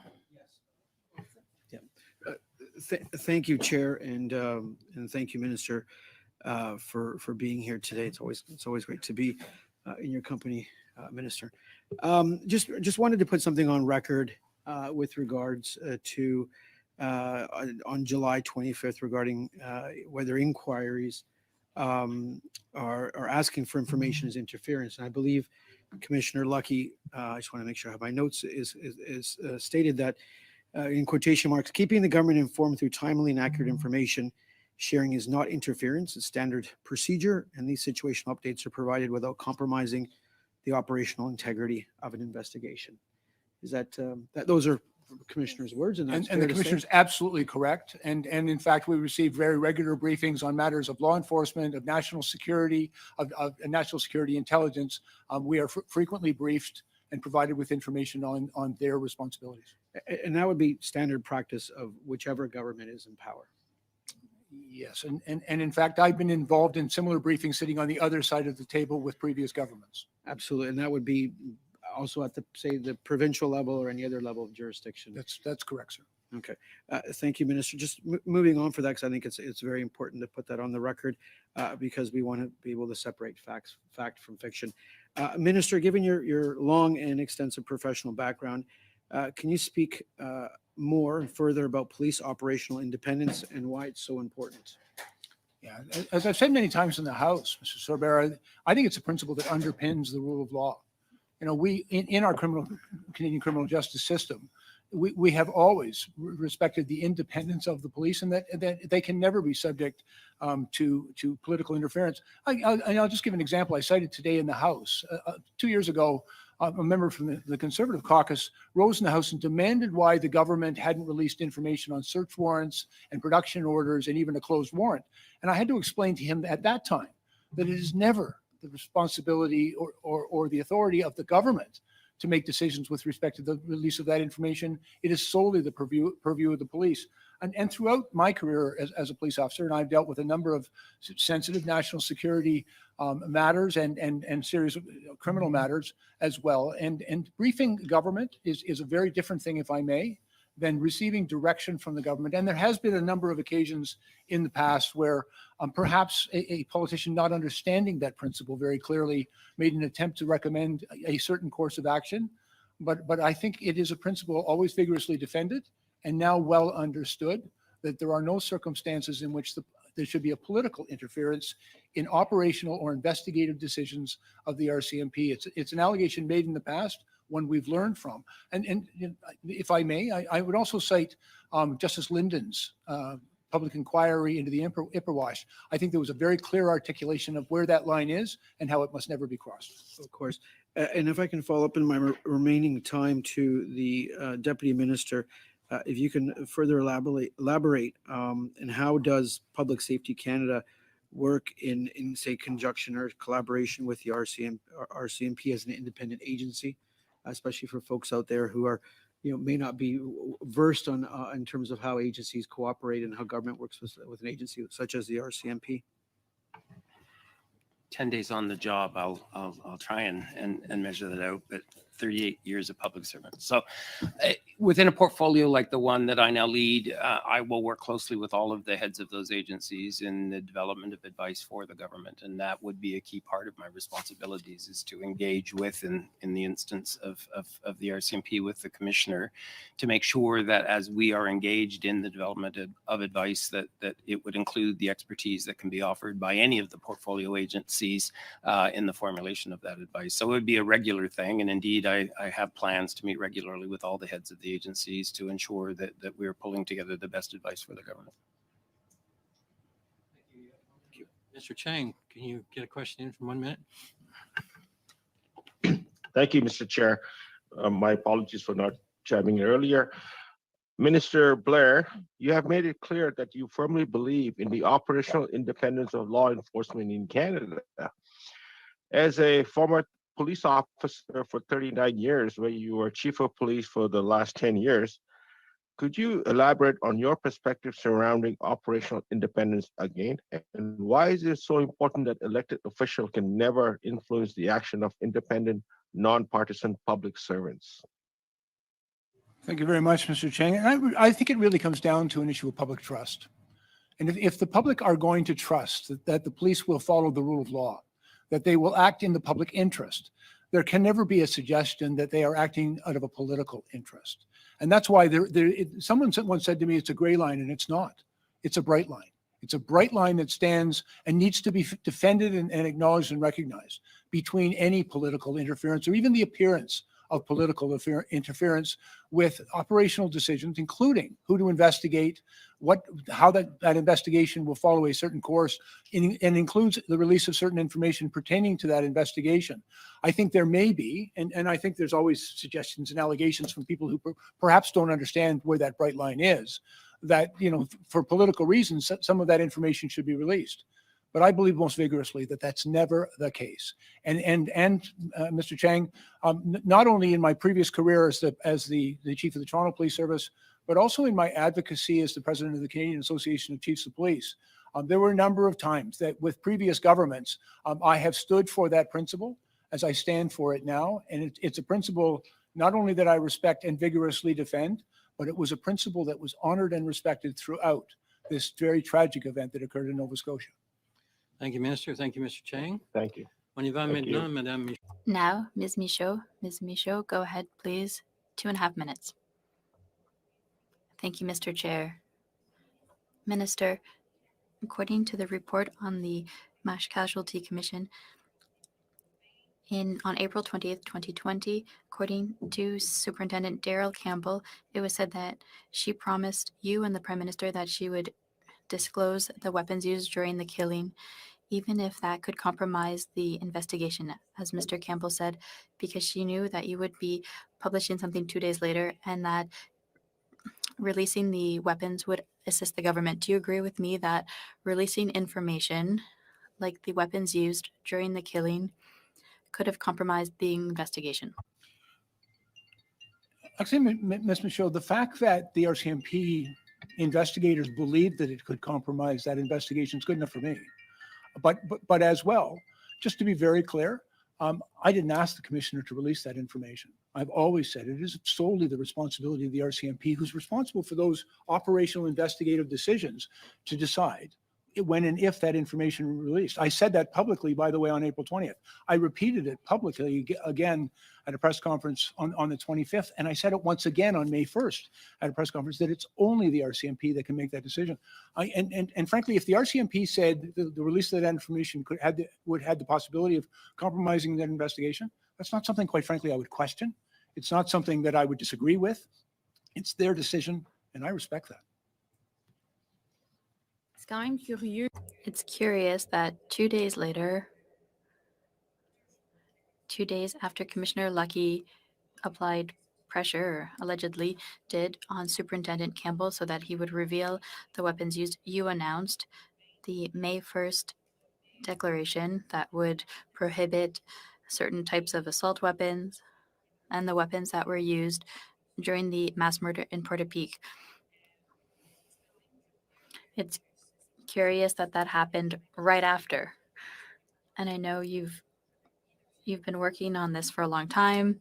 You said in 2018 you worked on that prohibition for certain types of assault weapons, but it gives the impression that you were reacting to this sad event, perhaps to have public approval. And I think that might be what happened with C-21. It was announced just a few days after the mass murder in Texas. That was horrible. So could you confirm that it's a coincidence that this was announced just a few days after the mass murder? I wouldn't characterize it as a coincidence. The prohibition of assault-style rifles, for me, has been a very important goal since the mass shooting in Sandy Hook, in which 22 little kids got killed. There have been numerous mass shootings involving these weapons since. In Canada, I've been to the funerals of the police officers that were killed in Moncton and in Fredericton and in Meyerthorpe. I've also attended a number of vigils for the worshippers that were killed at the mosque in Quebec City and at the Tree of Life in Pittsburgh. I've attended every year vigils for the women that were killed at École Polytechnique. And so when there was a mass shooting in Nova Scotia, we had been working for several months, years in fact, in compiling the list of the weapons to be prohibited. And we were working with the Canadian Firearm Program and others in developing that list. I had done consultations across the country. And when that mass murder took place in Nova Scotia, for me, it was a last straw. Deep in my resolve, we had to act, and we acted. It wasn't a coincidence, but neither was it exploiting that terrible tragedy. It was responding to that terrible tragedy and saying never again. Thank you, Minister. I'm going to have to cut you off there. Mr. McGregor, please go ahead. 2.5 minutes.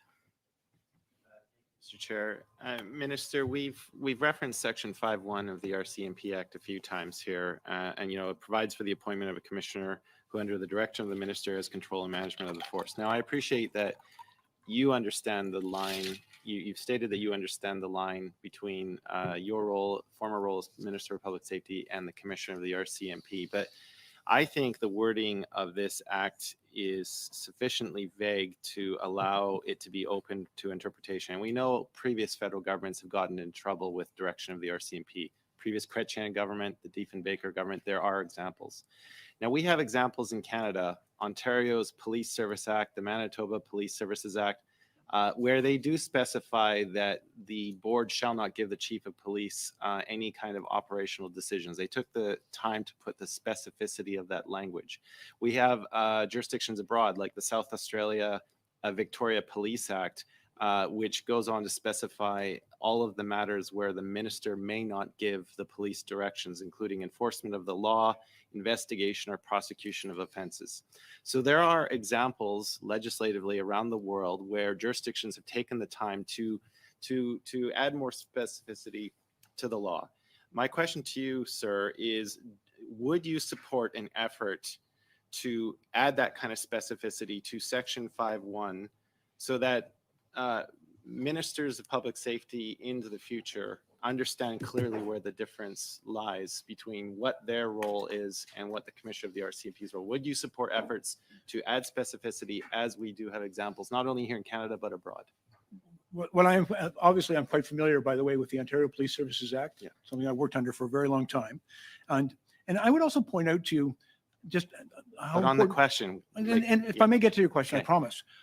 If I'd invite you to go and have a look at the mandate letter that was provided to Commissioner Lucki upon her appointment, that was provided by the then Minister of Public Safety, in which is a very clear and explicit articulation that the government will not and must never interfere. With respect, With a these mandate operations. letter does not have the same force as a statute of Canada. No, and I understand that, but I just wanted to share with you because I think it's clear that our government declared that principle right up front and made it public. To my question, sir. And to your question, there's a number of legislative remedies that I think might be worthy of consideration of perhaps this committee or Parliament. And if you bring forward such recommendations, I would certainly look at them with a very open mind, because I think it is incumbent upon us to make sure that the law is clear and that important principles like the independence of the police are clearly recognized in law. It's a principle that I certainly recommend and recognize.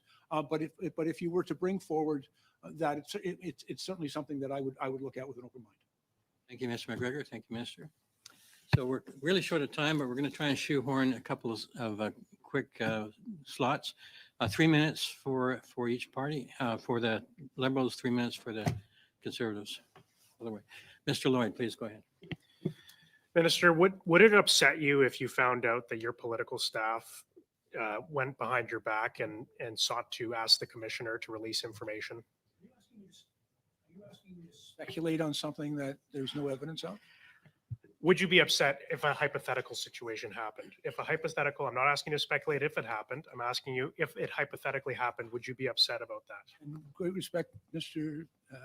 Lloyd, I'm not going to speculate on a hypothetical. I think that would just be silly. Okay, And so a disservice to you're this committee. refusing to say whether you would be upset if your staff went behind your back to politically interfere in an And again, investigation. you're mischaracterizing what I just said to you. I said I'm not going to speculate on your hypotheticals. I think it would be a disservice to this committee. On April 23rd, Zita Astrovist, your chief of staff, as well as the deputy minister at the time, Rob Stewart, received information about the types of firearms that were covered from the Nova Scotia crime scene. Your office reached out to the RCMP commissioner to ask about what guns were used in the crime scene. Would you agree that that's completely appropriate of your staff? That's part of a briefing. Okay, that's part of the briefing. Rob Stewart then immediately emailed this list to his Director General for Policy, Randall Coops, asking him, quote, "Are any of these on the to be banned list?" Now, this was just days before the May 1st OIC announcements on the firearms being banned. So your deputy minister was already linking what happened in Nova Scotia to the soon to be May 1st announcement on firearms. Given that evidence, do you agree that your office was in communications with the RCMP about the firearms used in the Nova Scotia mass shooting so that this information could then be used at the May 1st announcement? Yeah, to be really clear, first of all, the deputy minister is in the public service and doesn't. And your chief of staff. No, just let me finish, if I may. He was doing his job, and that's his job, to speak to his own officials about this. I recall being advised that we had been provided with that information and that the RCMP had indicated that it was not to be released because of the ongoing investigation. And at all times subsequent to that, until the information was released several months later as a result of an ATIP request, we respected the position of the RCMP. And although we knew that information, we never released it because the RCMP said it shouldn't be and it would compromise their investigation. And we agreed and said it's entirely up to the RCMP to make that decision, not us. You make that assertion, Minister. If that assertion is true that the RCMP said this would compromise an investigation, why then would the RCMP commissioner, why then would it have been her idea to release this information? A question you may wish to put to the RCMP commissioner. Remember who was running out of the room crying?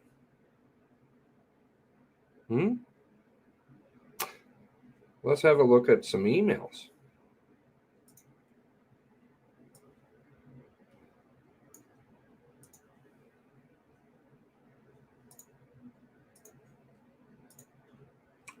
Again, dates are important. Okay, so this is the email chain that I've referred to. And it's a sad email chain to read because you can see where the priority is. Follow the timelines. It has nothing to do with investigation. It has to do with guns, weapons. Government of Canada and minister anxiously awaiting. Huh. Okay. Here.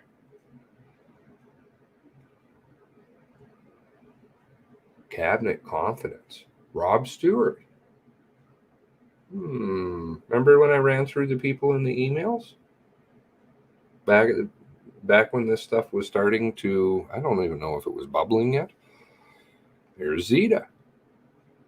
Here's the information that we know about the firearms. I am unsure. I will be unable to get you the map. The map, secondary. Don't worry about it's the guns. It's the guns. Sorry about that. Lots being worked to work on the final of the chronology. This is from Brenda DeZeta. Rob Stewart. Okay. Morneau. Please do not disseminate further. Do not share this information past the minister and the PM, as it is directly related to this active investigation.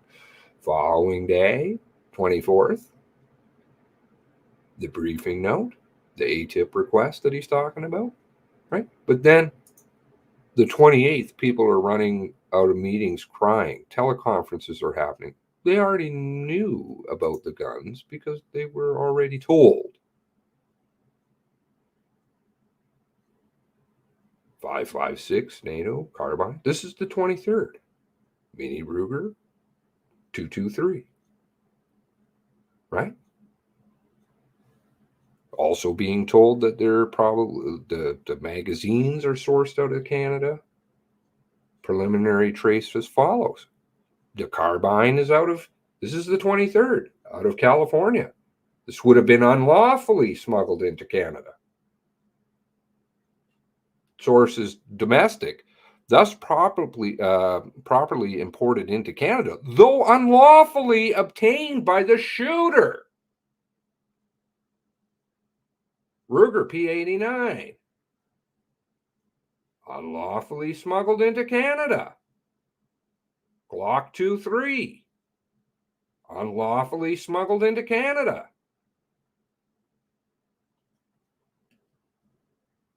What? On the 23rd. So what would be the point then? Why are people running out of meetings on the 28th, 5 days later, crying? Because there's pressure coming from the government? They already know. May 1st, Billy's out there and he's, oh, you're going to understand.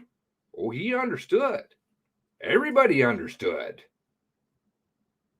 It all has to do with the public announcement of the guns on the 28th. The 28th.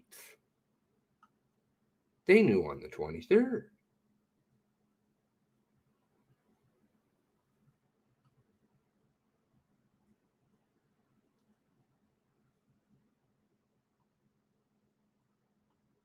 Oh, Zeta. Who's his chief of staff? Running things through the Privy Council.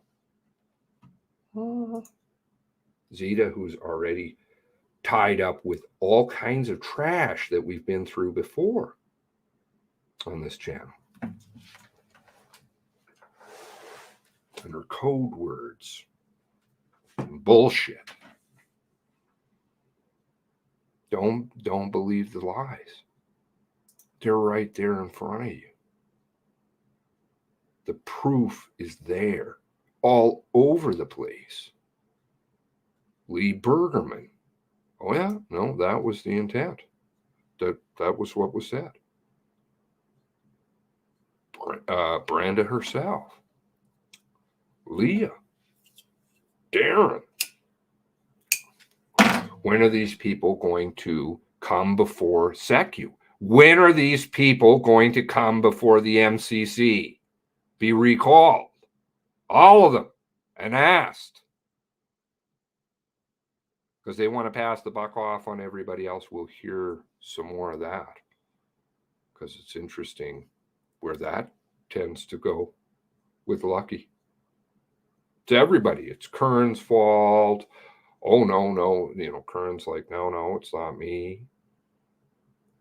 And then what is she going to say today? Horrific.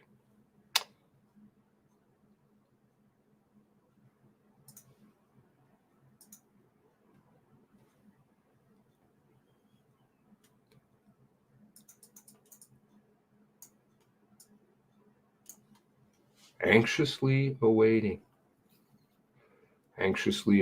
maps, anxiously awaiting chronology, anxiously awaiting details, anxiously awaiting how have you dealt with the families. No, the guns. That's all they cared about. For what? Oh, that's right.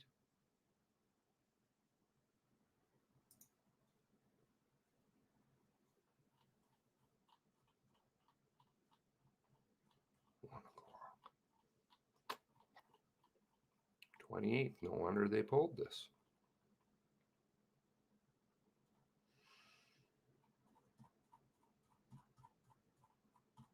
One moment.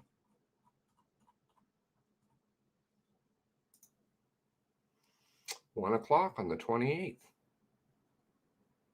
Call from Deputy Brennan. When is he coming to answer questions about this?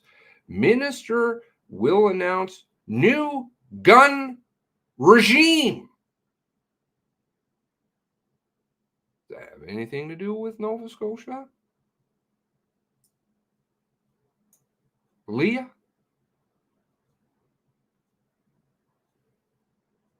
All about the guns.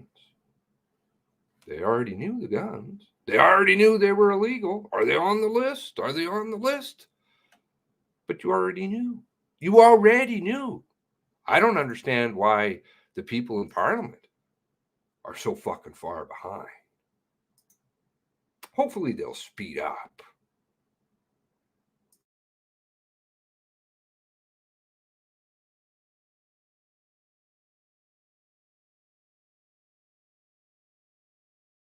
On the 28th, 23rd, they already knew. Did it not strike you as odd that you knew that your staff had received an email saying this information is not to be released publicly, and then the RCMP commissioner goes to your staff and says, we're planning on releasing this information publicly? That's a decision solely purview of the RCMP. The commissioner, who is the head of that organization, if she makes it a decision with respect to her organization, that's her job and not something that we would ever interfere with. Then why is there the email from the 23rd? Zita, your chief of staff, not to be shared past the minister and the prime minister. Huh, Billy. Rah. You got so many people, you got a fucking paper trail all over Hell's Half Sunday. Liar. Liar. Quit while you're ahead. Thank you. And didn't. Thank you. We'll go now to Mr. Chang, please. 3 minutes. Have we got Mr. Chang? Here we go. Thank you. Excuse me. Thank you so much, Mr. Chair. Minister Blair, in recent weeks, we have heard renewed allegation from opposition parties of political interference between yourself and Commissioner Lucki. These renewed allegations are related to a partial meeting recording that was released between Commissioner Lucki and other RCMP official. Minister, were you a participant of that meeting that was recorded? No, Mr. Chang, I was not. This was a conversation between the commissioner and her subordinates, and neither I nor anybody who works for me was present. Thank you, Minister, for answering that. But who was communicating with you? Who was communicating to your chief of staff? Did the commissioner then turn to your chief of staff? Yes. Zita. Question again and again. But if the recorded meeting was not between yourself and Commissioner Lucki, any allegation of political interference must rely on speculation rather than any actual evidence of or firsthand witness testimony. Would that be correct? I think it's fair to say that there has been a great deal of speculation, conjecture, innuendo, and even fabrication related to that. And that's why I've worked so hard in the House and before this committee to simply provide the truth. Thank you so much, Minister. As both of us were former police officers, and given your professional background as a police chief, can you speak a bit more about the independence and why it is so important for independence of police operation? And Yeah, thanks, Mr. Chang. And as I say, it really comes down to the public trust. Frankly, if without the consent and the trust of the people that the police are sworn to serve and protect, the police cannot do their job and they can't keep our communities safe. But the public also needs to trust that the police are acting in the public interest, that they are guided only by the rule of law and not by any political consideration. And that's why that's such a bright line between, and the police are also accountable. You know, we give the police extraordinary authorities, and we give them those authorities with the belief that they will be held accountable. And it's one of the reasons we set up governance bodies such as Police Services Board, of which you and I are quite familiar. And we have sometimes ministers, a Solicitor General in Ontario, for example, who has some ministerial oversight. But the line between our boards and ministerial oversight is a very different one than being able to provide any kind of political direction. The public needs to be assured that the police will be operating in their best interest and following only the rule of law. And that's why it's so important that, and that's why, quite frankly, I am so concerned by the innuendo and speculation that's being applied by some in this case, because I think it has the effect of undermining public trust. And it's one of the reasons I've tried so vigorously to assure the public that in this case, there was no interference. And I also acknowledge, and I'm grateful for the commissioner's strong assertions that there was no government interference in this matter or any investigative matter pertaining to the mass shooting in Nova Scotia. Thank you, Mr. Chang. That brings our Thank you. questioning to a close. Thank you all for being here today, Mr. Tupper and Minister Blair. Thank you for your time and for helping us with our inquiries. And with that, we will suspend and bring in our next panel. I call this meeting back to order. So our second panel, we have from the Royal Canadian Mounted Police, we have Commissioner Brenda Lucki. Welcome, Commissioner. We'll give up to 5 minutes for opening remarks, after which we will proceed with rounds of questions. So please go ahead, Commissioner, 5 minutes if you will. And I'm speaking to you from the traditional territory of the Algonquin Anishinaabe people. This isn't the first time I've testified on the perception of political interference. The released audio recording of the April 28th, 2020 meeting makes it abundantly clear. I did not, nor did I attempt to interfere in the criminal investigation into the 2020 mass casualty event in Nova Scotia on behalf of the Minister, Blair, or the Prime Minister. There was no political interference. I was neither asked, directed, nor pressured by government officials to release information specific to the firearms used by the perpetrator in these horrific attacks. I had the information on the firearms, and I had the authority to release it publicly. I did not. I respected the views of my employees that releasing it at the time could impact the investigation. In all my interactions with government officials, The point is moot. You knew on the 23rd, so why were you upset on the 28th? Wasn't because you were still waiting, because the email showed that you knew. Knew. The Prime Minister knew, as did the Minister. Knew. So why 5 days later would you be upset? Because it wasn't said aloud. Even though you knew all of them were illegal by that point. Strange. It's smoke and mirrors they're doing. 5 days earlier.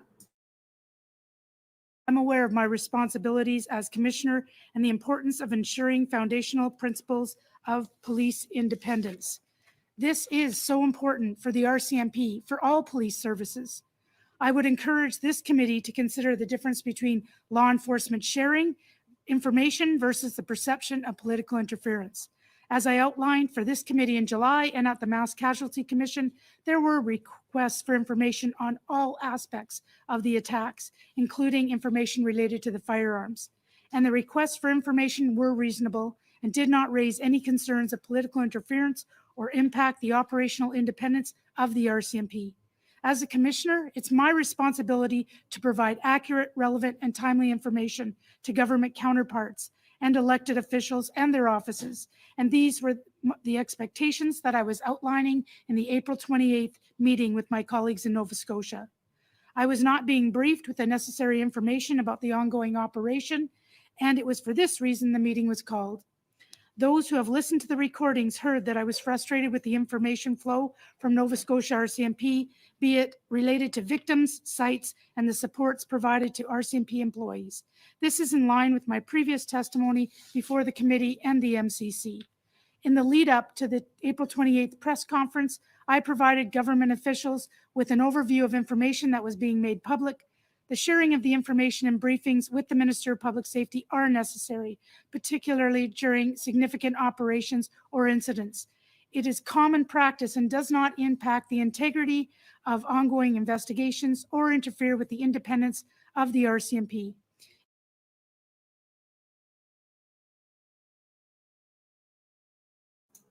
Again, my question would be, it's not the 28th we're talking about. You see, you got your name all over it on 23rd. See? It kind of big. 23rd. So what's going on the 28th is you're just basically talking in riddles to say you want the info out in public. The NWest's requests, you already had it 5 days earlier. It's, can it be said aloud? It's like Zeta did before with her fucking code words.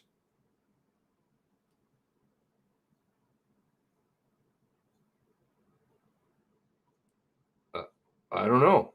Is that your signature? Ver? Ver? 5 days before? Of course, this document doesn't come out till after the mass casualty is done.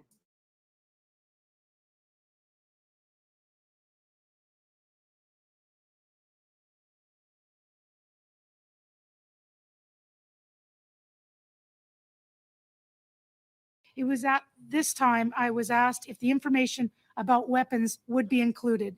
Following a briefing from my team at national headquarters confirming the information was to be publicly released, I in turn advised government officials of the same. There was a miscommunication. This is clear on the recording. Sharon Tessier notes that she likely told me that Darren Campbell was going to speak to the weapons in the upcoming press conference and then acknowledged she had in fact misinformed me. During the call, you hear me reference pending gun legislation to help provide context on why it was important to be clear on what we would share. I was not suggesting that the weapons information was needed to inform or support the pending legislation. So why, in the one document that is removed and was only up for, it appears as though it's 1 day on the mass casualty website,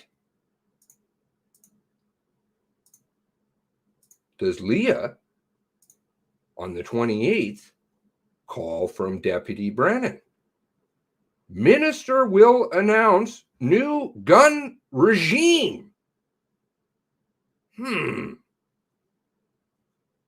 Nothing related here. Gun, what's that?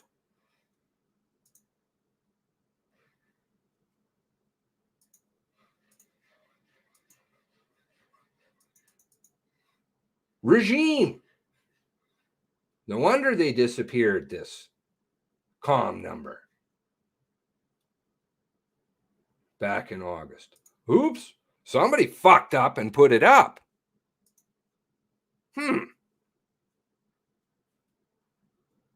Wasn't necessary for the pandemic?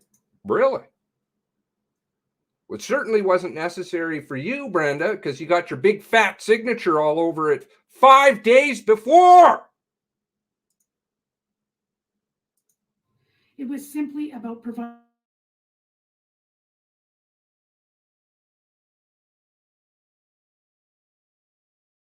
used in the attacks. This is something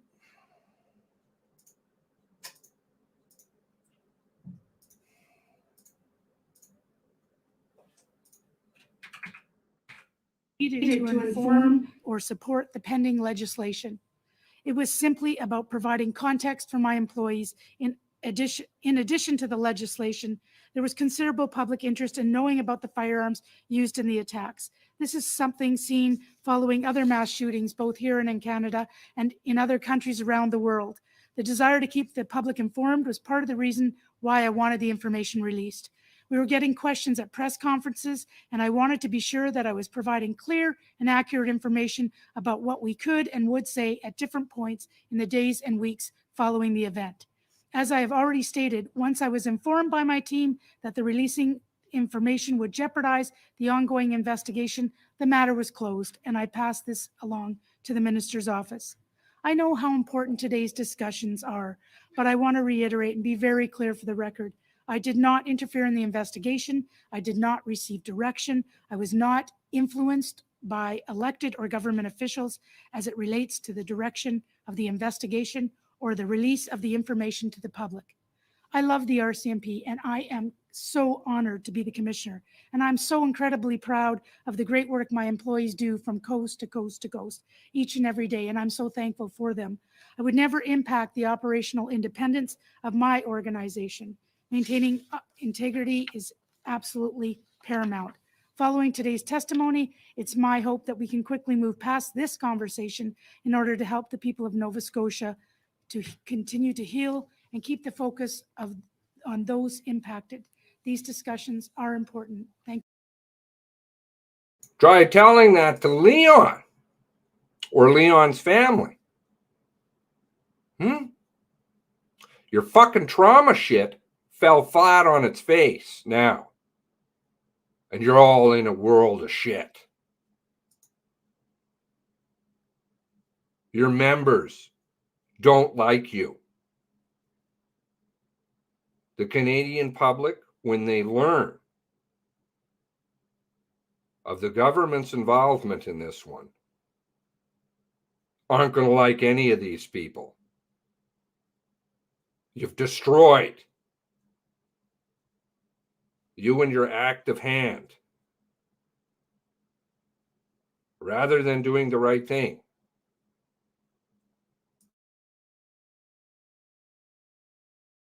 Thank you. Merci beaucoup. Thank you, Commissioner. We will start our questioning now. We will start with Ms. Dancho, please. Go ahead, 6 minutes.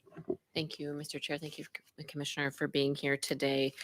In the audio recording, you mentioned specifically a request that you got from the minister's office. Can you confirm that you did in fact get a request from the minister's office? There was a request, yes. From the Chief of Staff, Zita Astrovich, she made that request of you? I believe so, yes. And the request specifically was to share the weapons information at the April 28th press conference, correct? Incorrect. The information was not to share the information, just simply a question if in fact the information of that press conference would include information about the weapons. Okay, but she did, so she asked you whether it would be, is what you're saying? If it would be, yes. Okay, we've asked the minister several times in the hour before you if that was the case, and he flat out denied that that was real.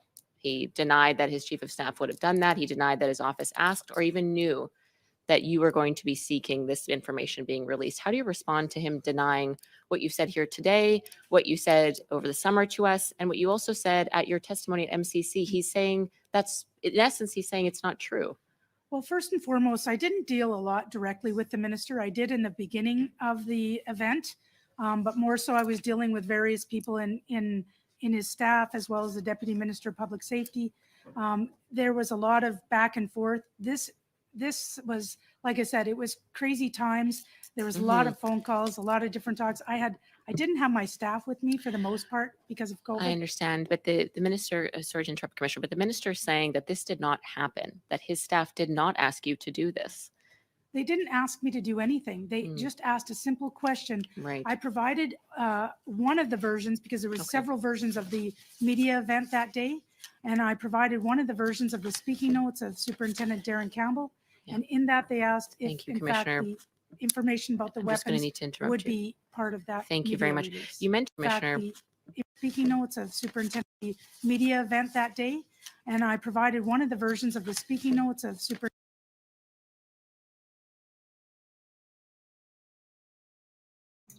What did she just say? Did she just say she provided one of the versions of the speaking notes? So she actually had the speaking notes pre-written for Darren? Is that what she just said?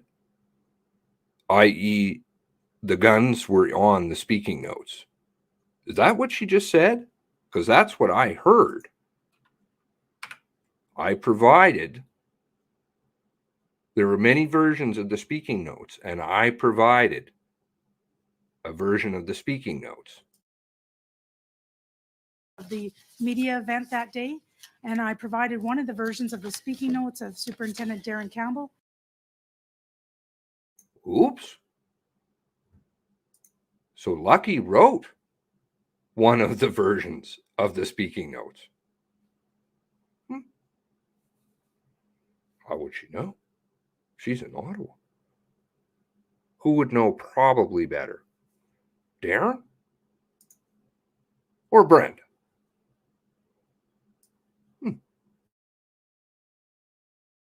And in that, they asked if, Thank you, in fact, Commissioner. the information about the I'm just going to weapons need to interrupt would you. be part of that. Thank you very media much. release. You mentioned though, like even your words now, like it was sort of a simple ask, is this going to be included? You kind of, to me, you seem that you're downplaying this a bit, but when you listen to the audio recording of that meeting, it's very clear that this was very important to you. In fact, you said that you would have to apologize to the minister for not, in essence, delivering on that. So I'm getting a bit of a tension here where you're saying it wasn't that big of a deal.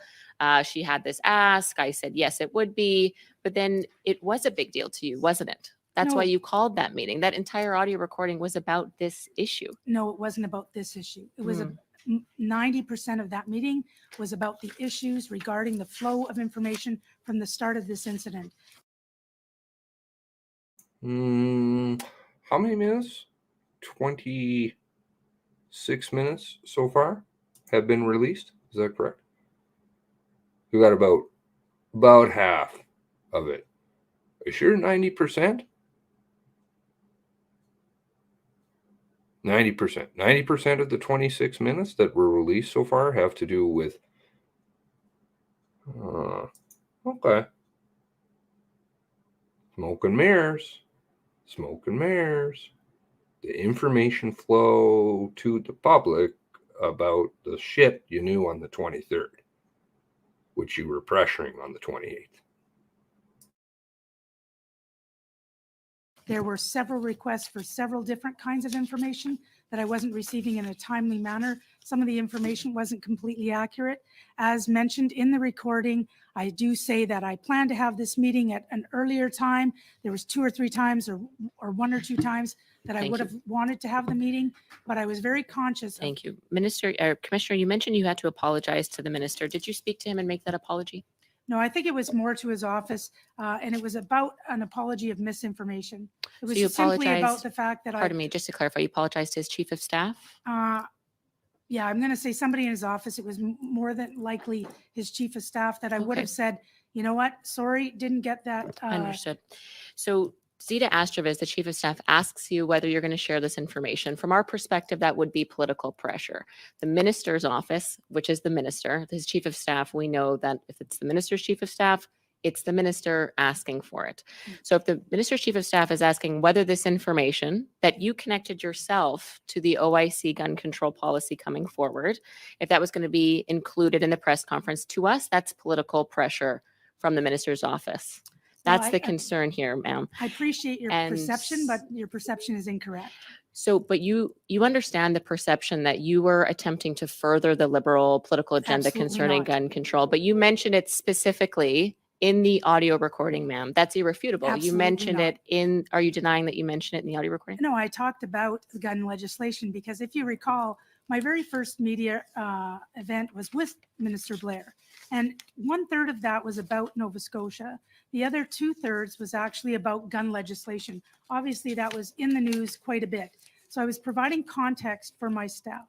You'll also recall that there has been many requests. We had a rule when we provided information to the minister's office that nothing could be released until it Yes, was released thank by you. our folks. Thank you That's very why much. it was important what was released there- and what wouldn't be released at what time. And Again, you're kind of downplaying the urgency you had with wanting the weapons information released at that press conference, but yet Sharon Tessier, who is the RCMP commissioner or communications lady, she emailed her counterpart in Nova Scotia quite insistent. She said, please tell me Darren is going to mention the guns. My phone is lighting up. She's saying this to her during the press conference, clearly indicating there's serious urgency from her, who she answers to you, correct? That why isn't this information being released? So if you're looking at this all together, Commissioner, it is very difficult for us to sort of believe the narrative that this wasn't that big a deal, that you weren't trying to further the Liberal political agenda, because in the audio recording, you make it evident, you make the connection. Your staff are really harassing the Nova Scotia staff saying, why isn't this information being released? You understand the perception. That's why you're here today. And I may say the minister denied any of this. He denied that his chief of staff asked this of you. Don't you find that odd that he's saying what you said in committee here and in testimony was incorrect? no, there was a lot of information going back and forth. And what I will say is that, it's important to note that there was a lot of requests of when are we going to release the names of the victims? When are we going to release the locations of each and every location of the deceased? There was lots of information because they could not speak about it until we did. Again, follow that email chain and you'll see for yourself. Let me see. I don't think I ever linked it in that series of tweets that I did. Follow that link. This is on the 20. This is 23rd. This is 23rd, and you'll see how important it was for that other information, the pertinent information, the important information that people were asking for. You can see it for yourself. It's guns. They do mention the other stuff, but it again would be a distant second. Maps and chronologies. Guns are far more important. Makes and models. On the 23rd, right? That's that series of emails, which then they got it back. Then it went through Zeta, over to the minister, over to the prime minister. The prime minister got a briefing note the following day. Everybody knew the guns were illegal. There's fucking on the 1st saying you'll see the clear and connection. People are pissing their pants, crying, walking away from the meeting because Brenda is what? Oh, she's disappointed. Because that's what usually people do. They run out of rooms crying. Darren's like, can I just leave? Huh? Right. Very, very important. Fuck. Bullshit, man. So it wasn't unusual to ask if in fact information was going to be included. And the firearms was only one of several requests. So we're making it all about the firearms, but really it wasn't all about the firearms. And my meeting that was just one example of many others. There was a chronology I was looking for. There was a map I was looking for. There was some timelines that I was looking for. These were all expectations that I had that had not been met. But that's on the 23rd. That's 5 days prior. The 28th is totally separate. You already knew all that shit. In fact, you had the maps, you had the chronology, I believe that was sent out. You already had that stuff. You're talking about the 23rd. They're asking you about the 28th. 5 days later, phones lighting up. Do you follow? This is all smoke and mirrors. 5 days. 5 days. And they knew it was all illegal. Please announce it, though. That's what's going on. I don't understand why nobody's saying the 23rd those things are happening, and then on the 28th you get the phone lighting up, you get the fucking phone call, all this other stuff. They already knew all the shit 5 days before. And the firearms was but one of those. Thank you, Commissioner. I'll have to cut you off there. Thank you, Ms. Dancho. We go now to Ms. Demoff, please. 6 minutes. Thank you, Chair. Thank you for being here again, Commissioner. The recording that was released is a partial recording. It starts mid-conversation, so we don't know what transpired beforehand. And there's been accusations made here that you're not telling the truth. So I'm just going to, Commissioner, did the minister or his staff direct you in any way prior to your conversation with the Nova Scotia RCMP? There was no direction provided whatsoever.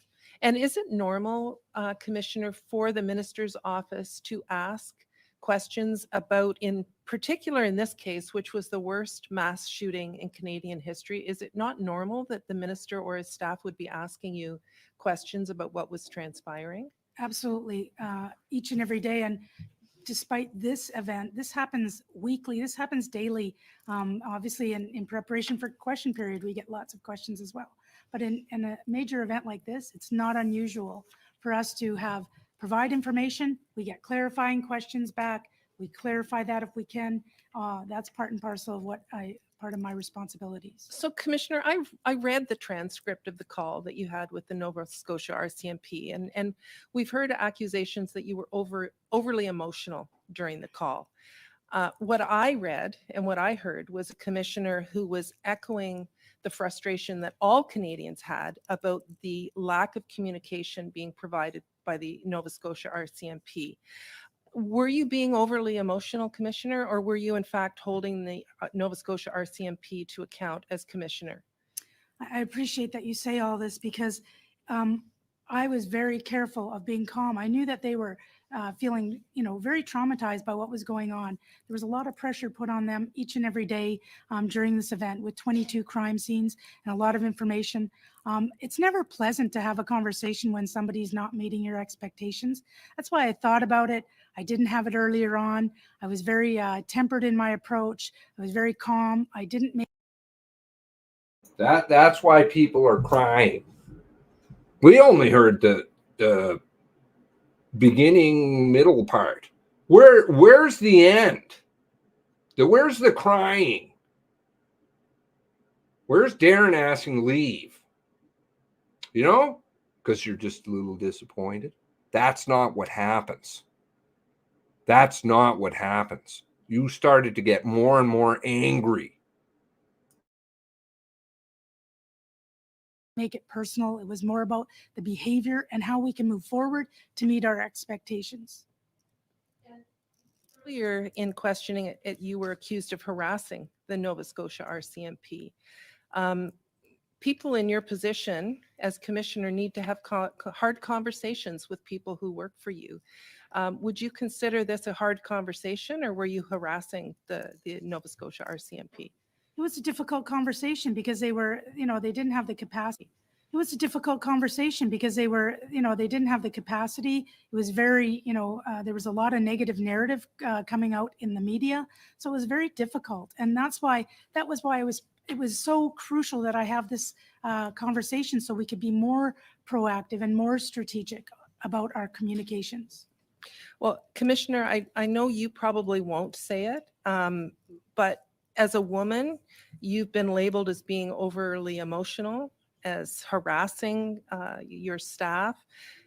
Your judgment has been called into question. And, you know, we see this repeatedly for women in leadership positions, that when they're being assertive and doing their job, that they're accused of being overly emotional, or if it was a man in that position, I don't think that the same questions would be asked. I don't know if you would agree with that or not, Commissioner, and I know you probably. It's difficult times for all leaders, and I find it difficult, especially when my integrity is being questioned, because as a police officer, I pride myself on my integrity, and having over 37 years of policing, to have my integrity questioned by anybody, I find it a bit offensive, actually. Well, you have been. Women should be deeply offended. This junk about the women stuff getting pulled out as defense really should piss women off, like good women. What is she saying? Women are fucking weak. You're always getting beaten up on. Come on. Who's sitting there asking the question? Odd. To another woman. Odd. Predominance in RCMP? Women in leadership positions on high end. Really? And the goal is to go higher with the Vision 150 bullshit.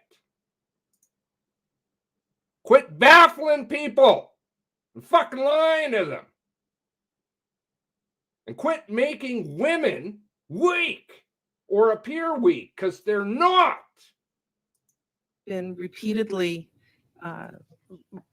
assured us that you were not provided with any direction from the minister's office.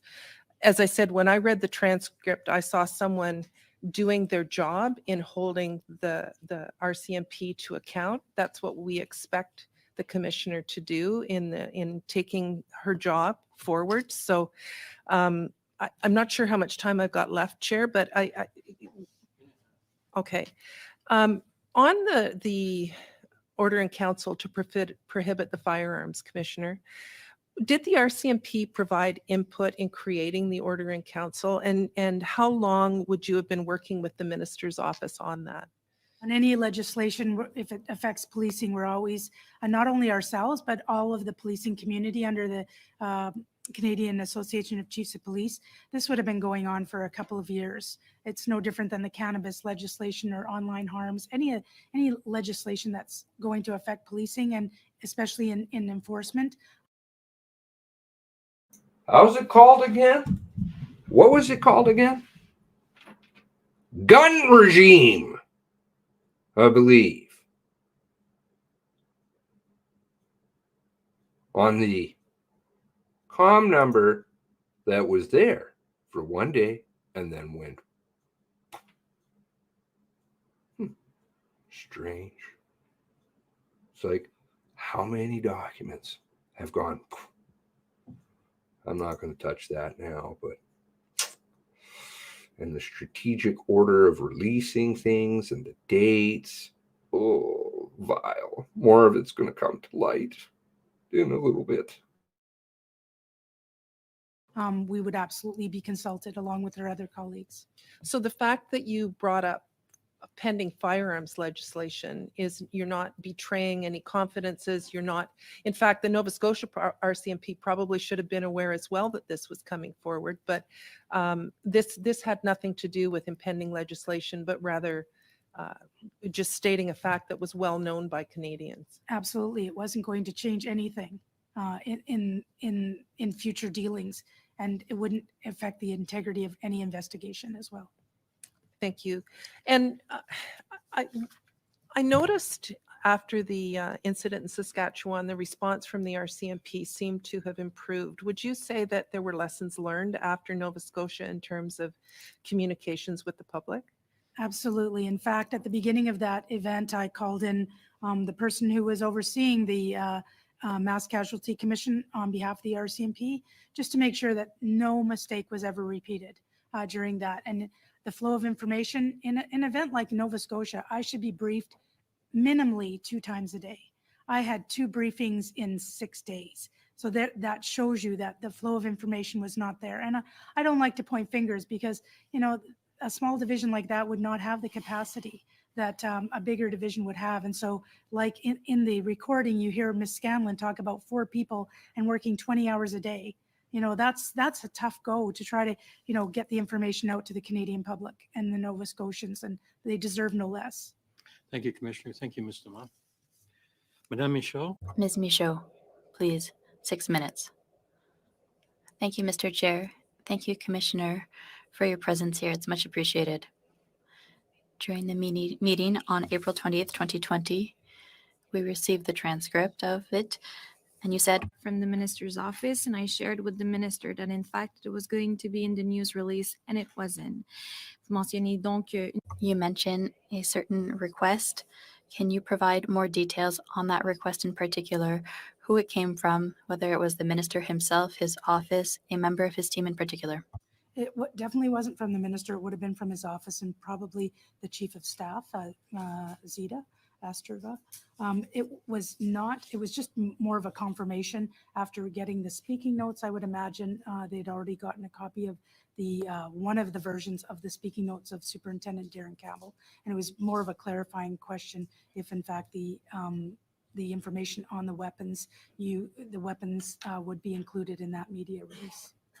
On the more of a confirmation from the minister. It would have been from his office and probably the chief of staff, Zita Asterva. It was not, it was just more of a confirmation after getting the speaking notes. I would imagine they'd already gotten a copy of the one of the versions of the speaking notes of Superintendent Darren Campbell. And it was more of a clarifying question if in fact the information on the weapons, would be included in that media release. Est-ce que c'est de votre avis? Is it your opinion that the government, via the minister's office or via the prime minister's office, only wanted the information or perhaps wanted to control the message that would be put out during the press conference? No, absolutely not. There was no question about the content or, what type of information would be provided. It was simply about if it was going to be provided. And it wasn't just the minister's office requesting, it was the media, it was other government bureaucrats asking, it was people within our organization. We were trying to get the information out as timely as we could. Dans le même transcript, In the same transcript, you say that you've already received a request from the minister's office to follow up on what was said during the press conference. You say you'll have to apologize, that you'll need to have a conversation with him after the press conference. And earlier when I asked the question to the minister, he said he didn't recall a conversation he had with you following the press conference. Is that your memory as well? Was there a conversation between you, between your offices? And if so, what was the topic of that discussion? There was no specific conversation with the minister on this. I believe it was more of a back and forth on email, and it was basically saying that, in fact, when I say it, when I refer to an apology, it's basically you asked if the information was going to be included. I advised you that it was. Sorry, that was not the case. I was misinformed. I was given the wrong information, and it was not, in fact, included. It did, in fact, get included in a question and answer later on, and that's when, in that particular meeting, that is when I was actually advised that no further information would be given because it might affect integrity of future investigations. That was relayed back to bureaucrats and the minister's office saying we won't be speaking any further about the weapons at this point. And that was the end of the conversation. dans les transcripts, In the transcript, you seem to be upset that you didn't receive some information, and you even said it during some testimony. Do you think that the minister's office and perhaps the prime minister's office were also upset to not have received certain pieces of information or that some information wasn't released to the public? Is it your feeling that there might have been a feeling that ministers were upset as you were, that some information was not released? I would first like to clarify, I was never upset.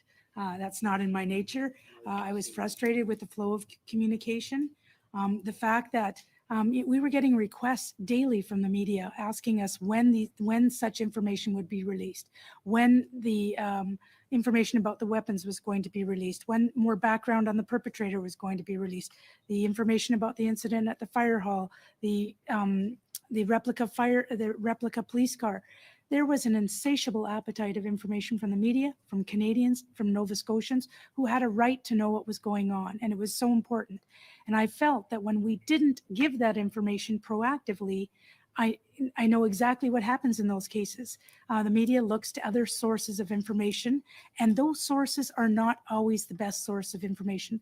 The best source of information is the police. And so we need to be proactive and strategic in our communications, just as we were, if you saw in the James Smith Cree Nation, there was regular media briefs for people. So there was no questions out floating amongst the media asking, what about this and what about this? Why did it not happen in Saskatchewan? Because there was regular information. We just didn't have that ability in Nova Scotia with the onset of the pandemic.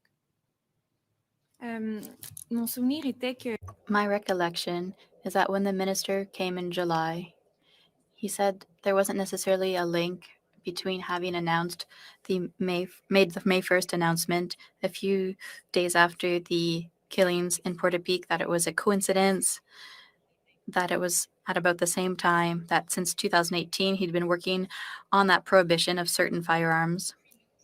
And now today, if I've understood correctly, he's confirmed that it was desired that the firearms that were used during the mass murder, that they would be included in the prohibition that he announced. Do you think it's a positive thing to proceed in that fashion, or do you think that the government should be more proactive and not wait that a specific firearm be used in a murder to prohibit it? I believe, in any case, that they should be more proactive. I don't know what you think. Well, I believe that any time that we can keep Canadians safe from getting guns off the street, whatever guns those or weapons that those are, that's a positive for Canadians, keeping Canadians safe, especially weapons that are designed to kill. The legislation that happened on May 5th, I didn't even know that that was coming out. I had no idea. I didn't connect that to the conversation here. Mine was more of a general conversation to my staff to say, you know what, part of the, if you haven't heard on the news, every second media event besides the events in Nova Scotia are about the pending gun legislation. So let's keep this in context and let's, have the big picture when we're talking about the media event. So I think going back to your original question, it's always important to get guns that kill people off the streets. Thank you, Commissioner. Thank you, Madam. Mr. McGregor, 6 minutes, please. Thank you very much, Chair. Thank you, Commissioner Lucki, for appearing. So just for clarity here, the word request, when it's referenced twice in the transcript, you're stating clearly that that wasn't a request from the minister's office to include stuff. It was a request if things would be included. Okay. There's a further quote in the transcript, that's got Leah Scanlon and then followed by Dan Bryan, and Dan Bryan, the RCMP Media Relations Director. They both made reference to the Deputy Commissioner Brennan. And Dan Bryan in particular stated, and I quote, "We got the message from Leah's team member that the deputy commissioner wanted the handguns included in terms of number and type, and then we changed the answer knowing we were just literally minutes away from having the text loaded up for posting." I guess just for some clarity, like you were in on the call because you did interrupt a little bit further down. When the deputy commissioner is referenced to having wanted the number and the type included, I guess, who ultimately during the course of this investigation makes that call about the appropriateness of information being released? Well, first there's a command triangle. The command triangle would go through any request if if you were looking at, like in our case, we want to be more proactive in getting the information out. If in fact it would compromise the integrity of an investigation, the command triangle would say, we can provide the number of weapons, we can provide the general type, we can't get into makes, models, where they were found, but we can generally talk about this. Okay, that's great. And that's exactly what happened. Nobody was asking for specific information. We're asking for the number of weapons because 22 people had been killed by weapons. And so, of course, there was, everybody wanted to know what type of weapons were being used. And that would go through the command triangle. I wouldn't make that information. We also had a rule for anybody doing media that only the information released first by the RCMP would be talked about publicly. So that's in fact why sometimes that would be why a request, are you going to be talking about the victims? Are you going to be talking about, are you releasing names? Because they couldn't talk about the names until we released the names, even if it. But the type of guns generally were released on the 28th. So why were you disappointed? Why did you feel the need to apologize? What was it again in Scanlon's notes? Prior from Brennan, the calling Brennan? What was it again? The details. Details. I like what she's going to say about press conference. Anyway, coming up, or the question from the press. They were out in the media. They couldn't talk about the weapons unless we talked about the weapons. So there was always a back and forth when we were talking about media. And I know the deputy and myself were really trying to get the Nova Scotia comms team in a good position to be more proactive and more strategic. Thank you.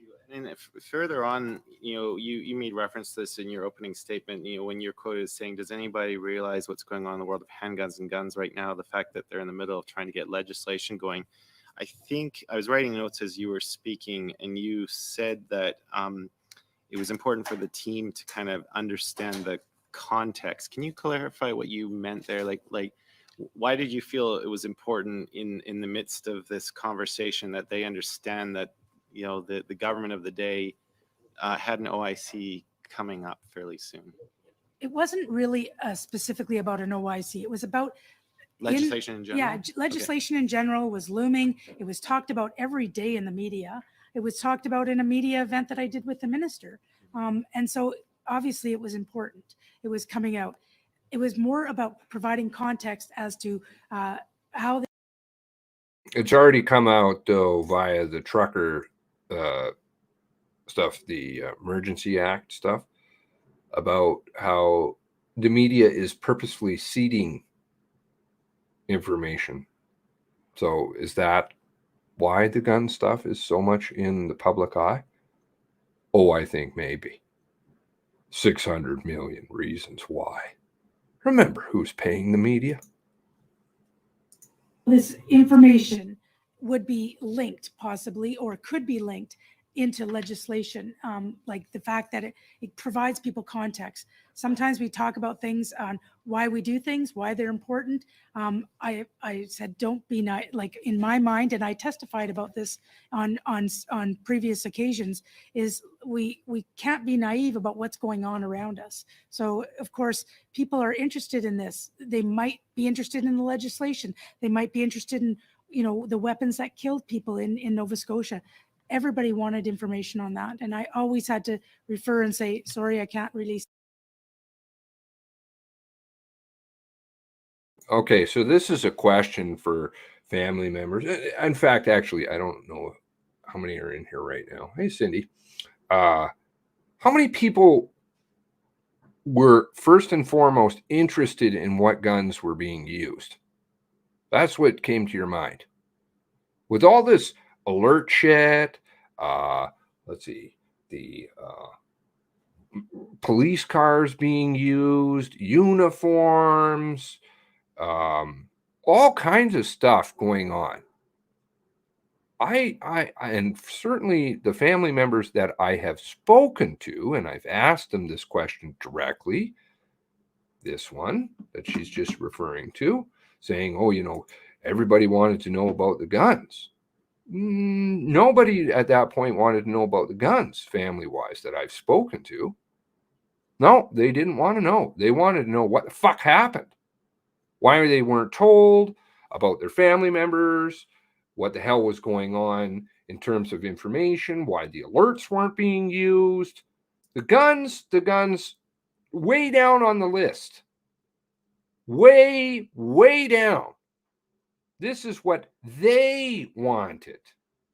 The regime that they wanted to bring in, as it's referred to in Leah Scanlon's notes. That's what they wanted. Most people in their right mind wanted to know why they were endangered. Nova Scotians for sure. Hell, you guys didn't even tell me. Families wanted to know why the alert wasn't used specifically at people later in the evening, wanted to know how that could come to pass that this had gone on for so fucking long. Why there was a kitty cat rolling around. Why people weren't informed. Why blockades weren't put up. Why so many other things. Did they want to know about the guns? That's not what I've heard. I wasn't, sure, on a curiosity's sake, down the line, that's interesting stuff to know. I want to know what the hell happened. I want to know why all you down there were endangered. She's just lying to people. That at this time, there was lots of times, but I don't understand myself, and the deputy and I were pushing why we couldn't go with the numbers of weapons and the general types. Thank you. We've already covered a little bit too about the statute that governs the organization, specifically Section 5.1, what provides for your appointment under the direction of the minister to have control and management of the force. In the previous round, I mentioned that there are, a couple of provincial police acts that have a lot more specificity in the division of powers, and also abroad, specifying how the minister may not give directions, like when it comes to enforcement of the law, ongoing investigations. I think our act is quite vague compared to those other examples. Would you agree with that? And given the vagueness of Section 5.1, how do you understand where that line is when other jurisdictions have taken the time to clearly put that dividing line down? The line is not, the line is so obvious. There is no, it's not, the line's not thin on this. The line's very thick, and it's asking for information is not providing direction. Requesting information, me providing information about the biggest mass casualty in Canadian history is not interference. It's part of my responsibility as commissioner to make sure there's no surprise environment for both the minister, the prime minister. The prime minister and the minister should get information before the media does. I get requests from across the country from members of parliament. They get questions from their constituents. I get letters all the time asking for information. We reply to those and give the information when we can. Again, smoke and mirrors. 5 days. They already had the information. 5 days. Had nothing to do with it on the 28th. Nothing to do with it. Y'all knew. And y'all knew it was illegal. Yet you're still pushing the regime. It was just guns. The Canadian public, according to Brenda, the Canadian public was just frothing at the mouth. Nova Scotians were frothing at the mouth. What guns were used? Let's know the caliber. Were they those military guns? No, Nova Scotians, at least that I have spoken to, again, I'm not a Nova Scotian, but I certainly have spoken to a few of you. Most of you were very scared. Families were terrified. What the fuck is going on in my province? She's just lying all over the place. A thick line, a thin. Did you hear that shit?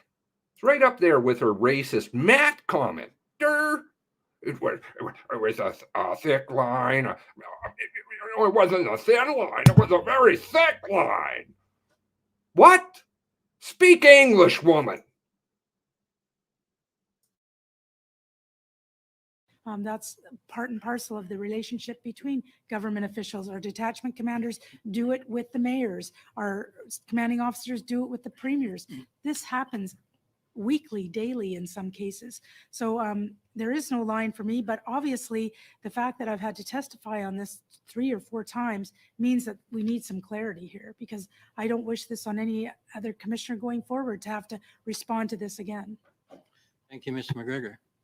That ends round 1 of questions. We go to the second round. We will have to abbreviate this second round with 1 slot for each party, as per usual. So we'll start with Mr. Lloyd. 5 Thank minutes, you. please. And what we all want is clarity here. So in the minister's testimony just previous to you coming here, he said it was your idea to release the information about the guns. And remember, how many people are they throwing under the bus? You've got Judge Curran, okay, Cert, the minister, Lucki. I think she may say something interesting here. This is a new one, a new spin I hadn't heard before. That came from yourself. Is that the truth? Well, that was part of it. In that particular example where I explained that I got a request if the guns were going to be included, I was also asking about the guns in previous conversations with my comms team. But you independently decided that it would be helpful for the information about the guns to be released. We talked about various chunks of information. We talked about when the victims' names were going to be released, the crime scenes, when they were the different crime scenes, a chronology, about the replica police car. We talked about being proactive, because every time we did a media release, our comms folks will do a scan of what is out there, and that will tell us what we should do next. The minister said you told the deputy minister, Robert Stewart, and his chief of staff, Zita Astroves, that you wanted to release the information about the guns. Is that the truth? That's what the minister just said before this committee. First, it was the question that I got from the minister's office was if the guns were to be released. Getting into the details of what was going to be released in the media, in that media event, was not discussed at all with Nova Scotia. So are you saying it was not your idea to release information about the guns? No, it was actually the people on the ground. It was the Nova Scotia RCMP that decided that the guns needed to be released. So what happens is, as I explained before, there was multiple types of information. So when we could release information, it would be released. So on April 23rd. So now it's the Nova Scotia RCMP that wanted the guns. What? Have you got it straight here? No, obviously not, because liars don't have things straight. It's just blame everybody else. It was the people on the ground. They wanted to know. What the fuck are you talking about? What the fuck are you talking about?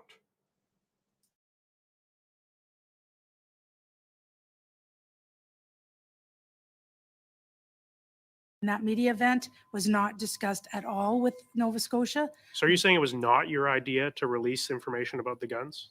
No, it was actually the people on the ground.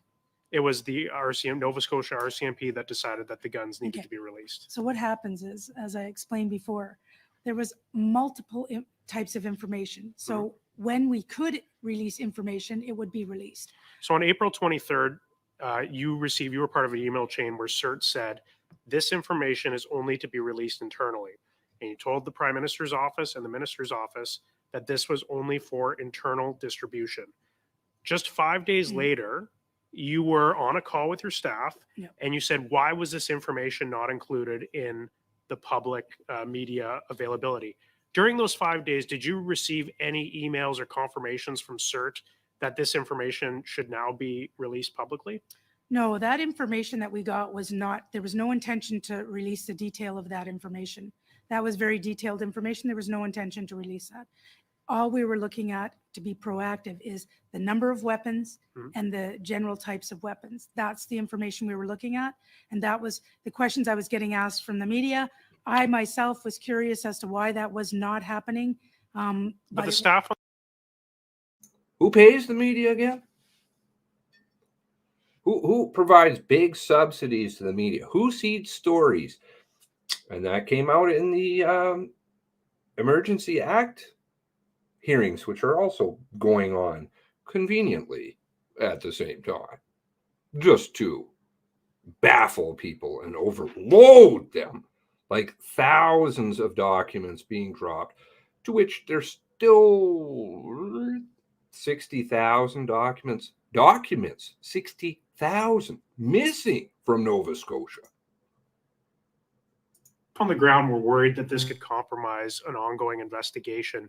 Why would just the number of weapons and the general type of weapons have any impact on the investigation? It wouldn't. So then why would your And staff it be was concerned? released. Well, it wasn't released till quite some time later, the No, specific it was details. released in the Q&A of that media Very event. general information, Yeah, and that's all handgun we and were assault looking at. weapon. That's all we were looking for. So if that was all that you were looking for, why is Leah crying? Why are you disappointed? Why are you feeling the need to apologize? You got what you wanted, didn't you? Or are you fucking lying? This is not good. You're digging yourself a real deep hole, ma'am. That's all you were looking for. Just the general information, the number of weapons and the general type of weapons. It wasn't the details that you saw in that email. There was no question that that was not, that information was not to be released, and it was even caveated as such. Now, in your transcript, you continually reference, you talk about the minister's office, but you also talk about the minister, and you said you have a request to have a call from the minister. You know what it's going to be about. What was that call with the minister about? Well, there was a few requests that had not been completed, like the chronology. I pride myself on giving the correct information. I pride myself on giving information in a timely manner. So if I say to you, Mr. Lloyd, that I'm going to give you information tomorrow by 4 o'clock, I'm expecting to have the information tomorrow by 4 o'clock. If I don't get you the information by 4 o'clock, I'm going to phone you up and say, you know what, I'm sorry, I didn't get you the information. And that's the same for when you commit that information is going to be shared publicly at a media release. That is the same thing. No, it was, yeah, when the minister asked if that information, the minister's office asked if that information was going to be part of the media event, I have no idea. I'm not controlling the media event. I talked to my comms people go to the comms people on the ground. They told me, yes, in fact, the general details about the weapons would be included. I tell them it will be included. They're probably, in my mind, what I'm thinking is they're preparing for when they're in front of the media, that they will be, in fact, be able to talk about that once it's released, because until it's released by us, they could not talk about it. And, sorry, thank you, Mr. Chair. So you were frustrated because you had to do this multiple times with the minister in his office. There was multiple times that there was information that was incorrectly given because, as you said, you pride yourself on giving people the correct information. And that was the reason why you had to call the minister and that you were upset about having to talk to the minister again, saying that you had dropped the ball again. I wasn't upset. Not with your staff necessarily, upset with and yourself, you were saying. No, and I was frustrated with the information that I wasn't getting as well. That was what the meeting was about. Yes, in fact, there was times when the minister didn't get the information, but there was more times that I didn't get the information. And the flow of information was not the usual speed and pace and flow. We usually get a rhythm going. There was no rhythm in the flow of information. And that's why I called the meeting. Thank you, Mr. Lloyd. I'll go now to Mr. Nur Mohammed, please, 5 minutes. Mr. Chair, and thank you, Commissioner, for joining us. It's disappointing that so much has been made by some in this committee to try to undermine your credibility. Listen to these clowns. Listen to them. How'd you add your credibility? Your credibility is gone. Fool! You got your head up your ass. Get it out. I think there's such an obsession with trying to find a smoking gun where one doesn't exist that your reputation seems to have been what people have chosen to put in the crossfire. And I do want to apologize for that. But I do also want to take this time to try to clarify a few things so that there can be no misapprehension about what actually happened. In your testimony, you noted that you were asked if certain information would be included. When questions of you are asked if something is to be included, do you see that as a direction? Do you take that as a direct direction, or do you see that as a question for information? No, not at all. Direction would be telling me what to do. Well, let's talk about direction. Did Minister Blair ever direct you to do anything in respect to this investigation? He has never directed me in this investigation or any other investigation during my time as commissioner. What about his chief of staff, Zita Astravas? Did Zita Astravas ever direct you to do anything in respect to this investigation? Never. What about the Prime Minister? What about the Prime Minister's office? Did the Prime Minister's office ever direct you to do anything? No, they have not. What about the Prime Minister himself? No, he has not. What about the Prime Minister's staff? Prime Minister's staff? No, they have not.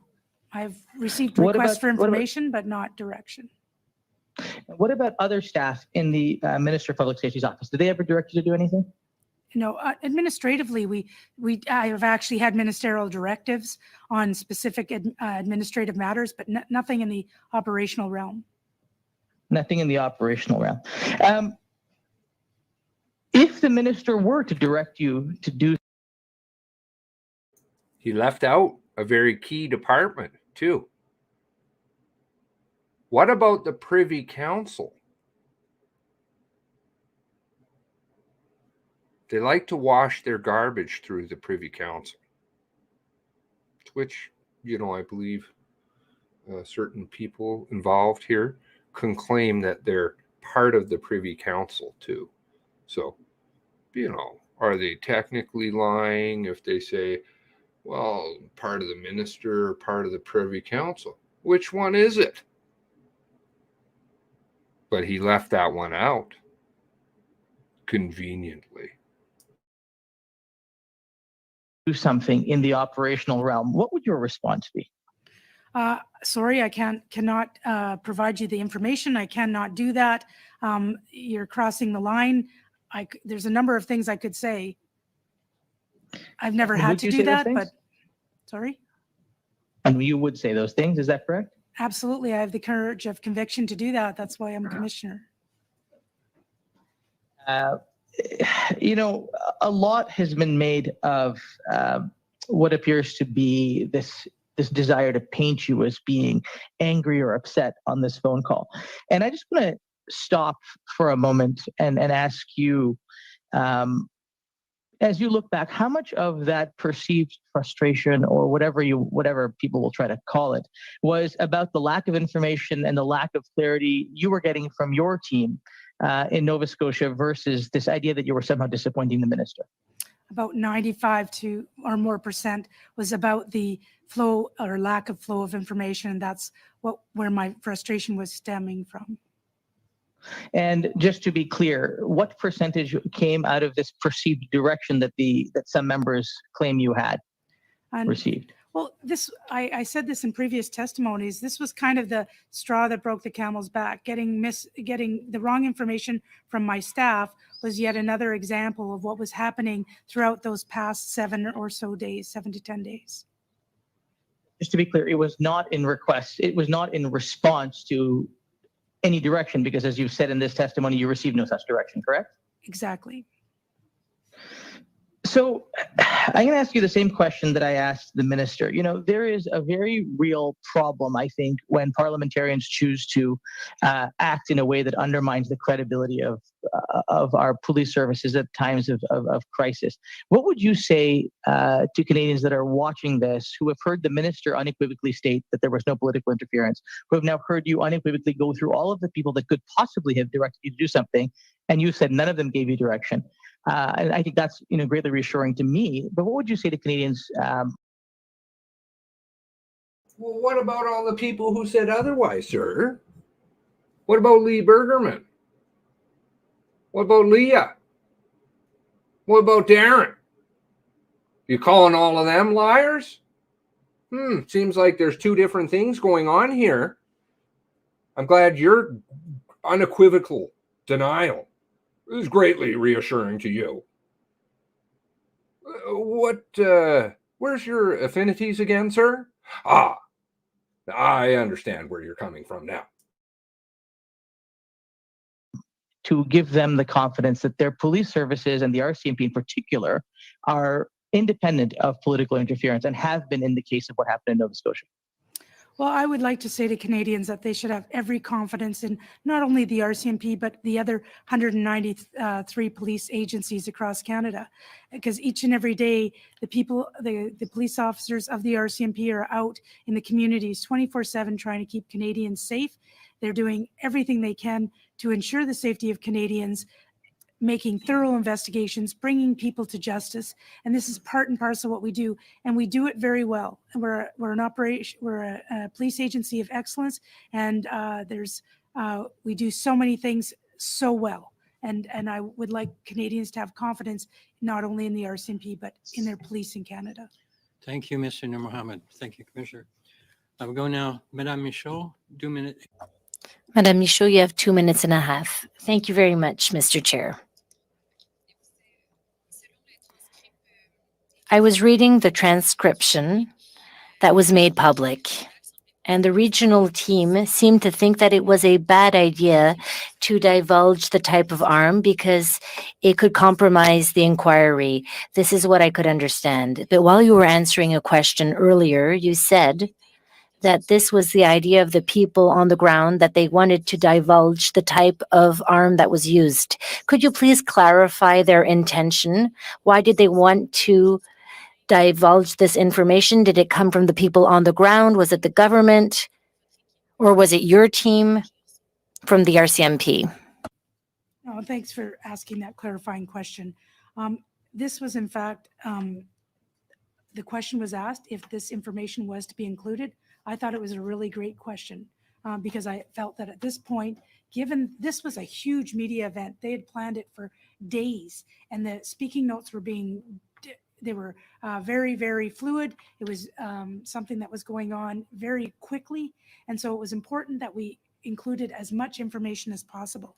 And so they did speak about a 1 or 2 liner in this transcription. They talked about doing a 1 or 2 liner that they did not want to put in the speaking notes, but they were going to bring it out in the question and answer. And that was their idea. I didn't get into any specifics on how it should be done or why it should be done. I did bring it out in the question and answer. They did not in this transcription. They talked about doing a 1 or 2 liner that they did not want to put in the speaking notes, but they were going to bring it out in the question and answer. And that was their idea. I didn't get into any specifics on how it should be done. Oh, there we go. Bring it out in the question and answer. What are you, psychic? The media is going to be asking about the guns. Not like you didn't admit to that already in the Emergency Act hearing, seeding the media. Let's hear it again. It'll be brought out in the question and answer. How would you know that question is going to be asked? Transcription, they talked about doing a 1 or 2 liner that they did not want to put in the speaking notes, but they were going to bring it out in the question and answer. And that was their idea. I didn't get into any specifics on how it should be done or why it should be done. It was just specifically, are you going to include it? And they said yes. So I had no reason to ask what needed to be included because they told me it was going to be included. Merci. Thank you. Radio-Canada told us this morning that the American who gave some of the arms that were used during the shooting cannot be a witness in front of the commission. He said that he got rid of all of his arms, and the RCMP and the commission continued investigating on what was happening in Maine, where he bought the arms, and they had been brought illegally to Canada. So this seems to prove that you had to be very prudent with this investigation, and the fact of divulging some information earlier or during the days following the shooting, this could compromise the inquiry. Okay, I'm gonna put out a video. I was in the process of, as I'm always in the process of doing things. There was a thanks very much to Odeer, who tracks all this, helps me track for sure. Huge. Things that go up and disappear, you know. It's good to keep an eye on these things, and she's very proficient at doing that. Well, you know, the other day,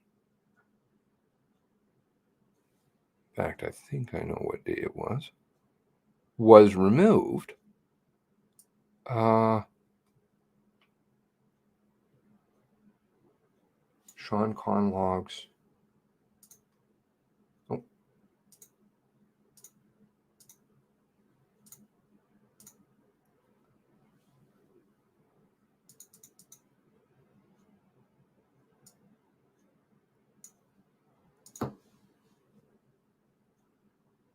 On or around October 31st, 2022, the MCC removed COM 003954 ATF phone interview with Sean Conlog. What follows is the removed interview. I have lots of copies of the stuff that gets removed, usually. I may not know quite where it is, but I'll have the copies of it. So I happen to have it. But she was saying that he couldn't bring himself to testify before the mass casualty because he was breaking down in tears. Now, he is an American, so I think this would be very difficult. But no, he just said, I don't feel like it. You know, it's like do you want to use the Sharpie on the things that you've said before they're filed into archives? You can remove whatever you want. Remember that?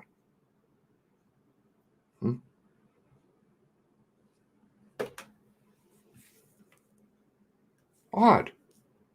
The same day you remove the article, or the ATF interview the other day, this article appears. I'll put it out. There's a lot of interesting links and stuff like that, because a lot of things were recovered down in the United States that they brought back. What's that all about? We talking fast and freezy shit here?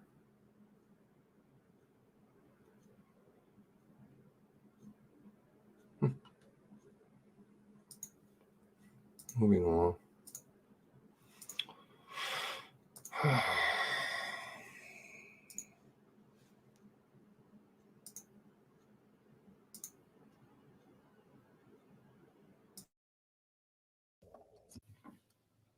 Please go answer quickly, please. Yes, that's why it's important to go back to the command triangle and ensure that we don't release information that could compromise an investigation. Giving the number and the general type of firearms used would not have compromised that investigation. And we were told, and the investigator in charge of not the investigator, but Darren Campbell, who was in charge of the command triangle, in fact, released that in a Q&A. Why? Because it would not compromise the integrity of the investigation. And I would never ask that information that would compromise an investigation be included in any media. Thank you, Commissioner. Mr. McGregor, 2.5 minutes, please. Thank you, Mr. Chair. Commissioner, I'd like to ask you about Dan Bryan. It's, of course, from his phone that we have the transcript. Did he announce to all the participants that he was recording the call? No, we did not. Okay. Is that something that he normally does? And you know, is that justifiable? I mean, usually you have to get the consent of people first. Yeah, the normal procedure is to get consent. And in a, if you notice on a Teams environment, you can see when the recording button is on, but nobody was aware that he was recording. Nobody was aware. And of course, the story of how it ended up on his phone and the different stories we've gotten about whether it existed, whether it was deleted, whether the phone was stolen. They had his personal phone, I believe. A forensic unit managed to get 3 audio files adding up to nearly 24 minutes. What do you have to say about the fact that he recorded this on a personal device? I mean, this is a very high profile briefing. This is you as the commissioner with your direct deputies in Nova Scotia. Yeah, this is part and parcel of a complete security review and an administrative review. And so I would hold judgment until I get all the information, because I have no idea what the intent was, if it was for nefarious reasons or not. And I don't have all the information in front of me. I do know that we did go through all of the RCMP devices in the first instances, because we control those devices. And it wasn't until we were given the personal device of Mr. Bryan that we were able to retrieve those. And that was within the day of receiving that device. But how long were you aware that the meeting was recorded? I believe I tweeted about this. How long were you aware? But you waited until the mass casualty was pretty much done. How convenient. Then you start investigating him. An administrative one and a security one. Again, I think I asked that question before it came out. Yeah, and of course, lawyers representing the families before the Mass Casualty Commission have remarked about how helpful it would have been to have had the recording during the time when they were doing the cross-examination. I can see you nodding and you would agree to that. But I guess I understand you want to wait for the investigation to run its course, but have you taken steps for future conference calls to make sure that operationally sensitive information is not being recorded on someone's personal phone? Well, yeah, that's part of our departmental security policies and procedures. And so if it is found that those policies and procedures were not followed, then in fact, Mr. Bryan will be held to account for that. So why is it that we're very fired up about, again, this would be like, I should pose that question in the poll, to which okay, 6% of people are assured that are confident that the RCMP are not politically compromised. But I should pose that question. I would say it's similar to the guns thing. How many people, are really concerned about the guns back then? And what types of guns are being used? And how many people here are concerned Policies and procedures about investigating Dan Breen? Investigate him with an administrative investigation, investigate him with a security investigation versus political interference. Which one is more important to you?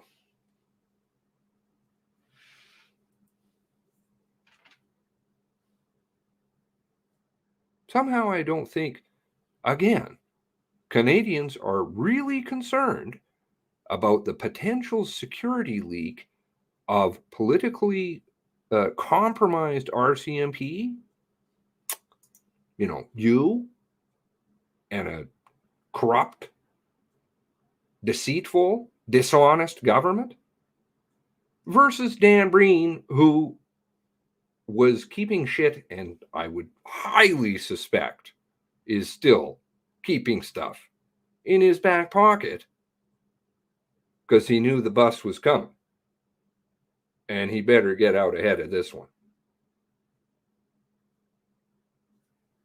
Leave him alone? It's an odd thing. It's an odd thing to go after the person who is letting out your shit.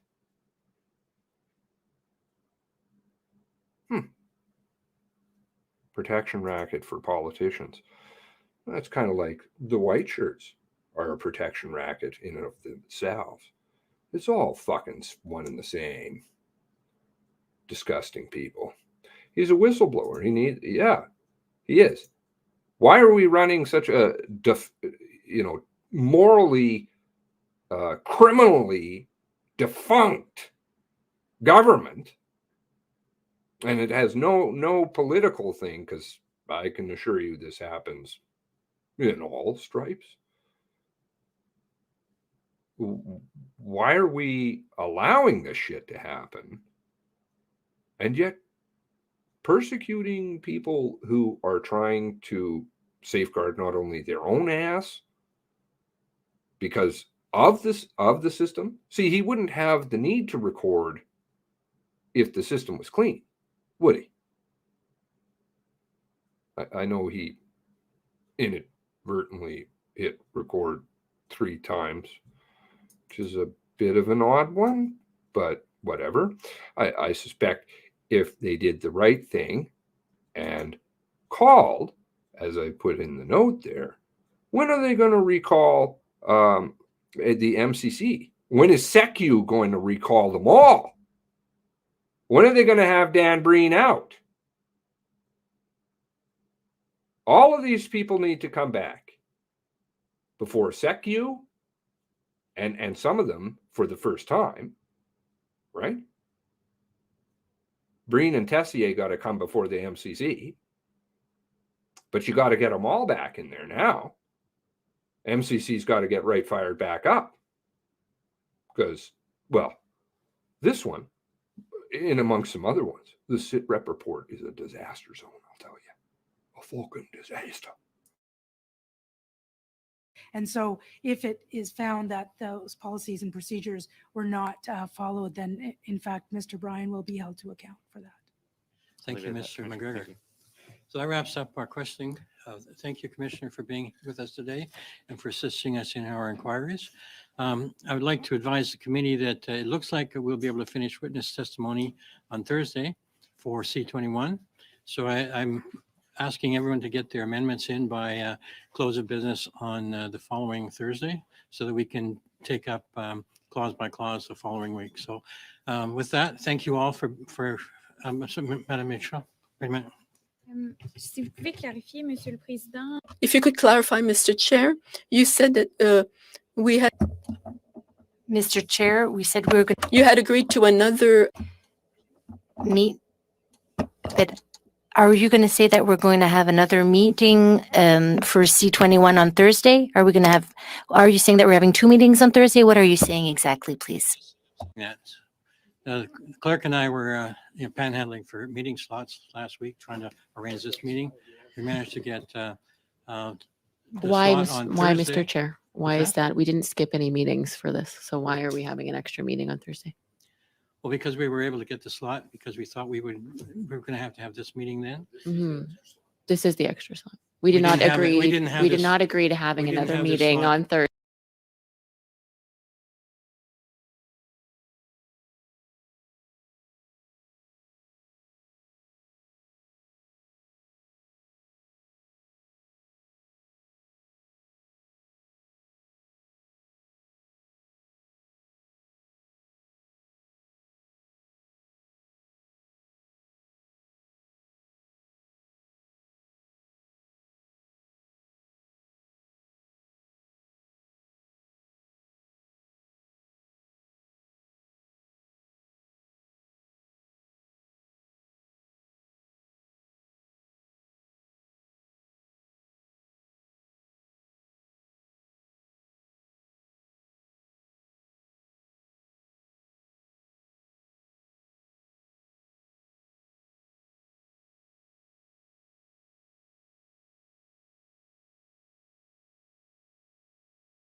No? Is it muted still? Hello. Okay. Looks like it's working. Yep. Muted still. Okay. Fucking tech. Sorry. Maybe they didn't want to hear the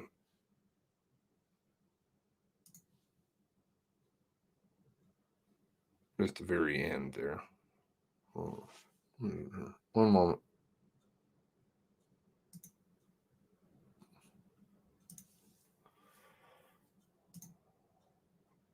Acknowledging. Okay, so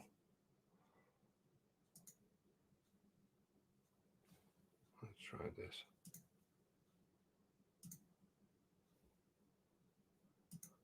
Yeah,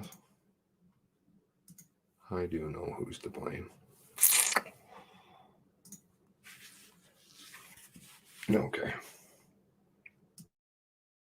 And is to finish up on C21 on Thursday, so that we can go ahead with clause by clause the week after the consent week. Oh, point of order, Mr. Chair. I'm sorry, we did not agree to that. We didn't even discuss that as a committee. The motion in good faith put in a clause that if this meeting that happened today were to overtake a C21 meeting, that we would have an extra meeting. But because that did not happen, there was no conversation amongst all parties. There was nothing on the record. We did not agree to that. So that is something that you unilaterally did without our consent? Is that what I'm understanding? Well, in good faith, the clerk and I set up a meeting on Thursday for this meeting. Right. Because that's when we thought we would be able to have the commissioner and the minister here. And that's in the evening on Thursday? yes. There are individuals who fly home Thursday night. So I'm one of those. I Okay. can't go home either. It's a terrible time for a meeting. I think that we should probably discuss this Tuesday at the first meeting. Absolutely. But as it stands now, we're currently scheduled for that. And I'm hoping that we can, if we go ahead with this, that we would be able to get onto clause by clause the week after.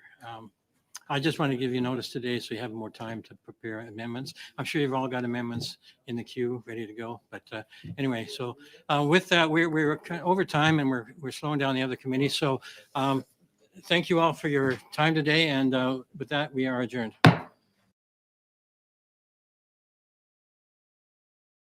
Wow, he wanted to get the fuck out of there. You hear him gasping for air? They just need to ram the C21 home. But it's all predicated on how can you pass a law that is predicated on lies? This is unbelievable. It is literally predicated on lies. I think if you can give Dancho a call. It seems like there's a couple of them in there that are good. They're not doing the rhino type thing, and they're just doing the right thing and saying like, hold on here. I think if people let them know on the tweeters or call them or send them an email, I think call is the best way because it's personal, right? And just call their office. Let's see, Raquel and Joe. Contact.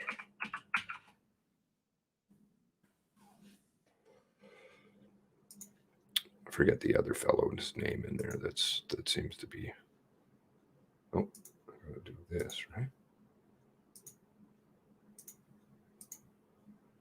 She does a very good job, I find. Very, very good. Which is refreshing, I will say. Very refreshing for a politician. I don't know what's going on. Who knows? Maybe there's always lots at work, but she was the shadow critic, so appointed shadow critic. Now let's see, contact over here. So here's the contact information. Give her a call. Most people's all cell phones are all free, right? Long distance, just give her a call and say, and the other fellow in there, I forget his name. Let's see if we can get his name.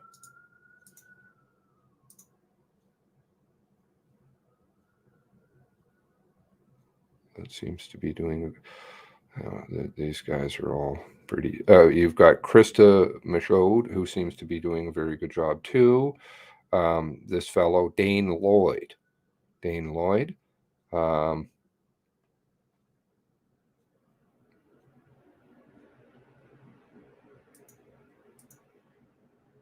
Is I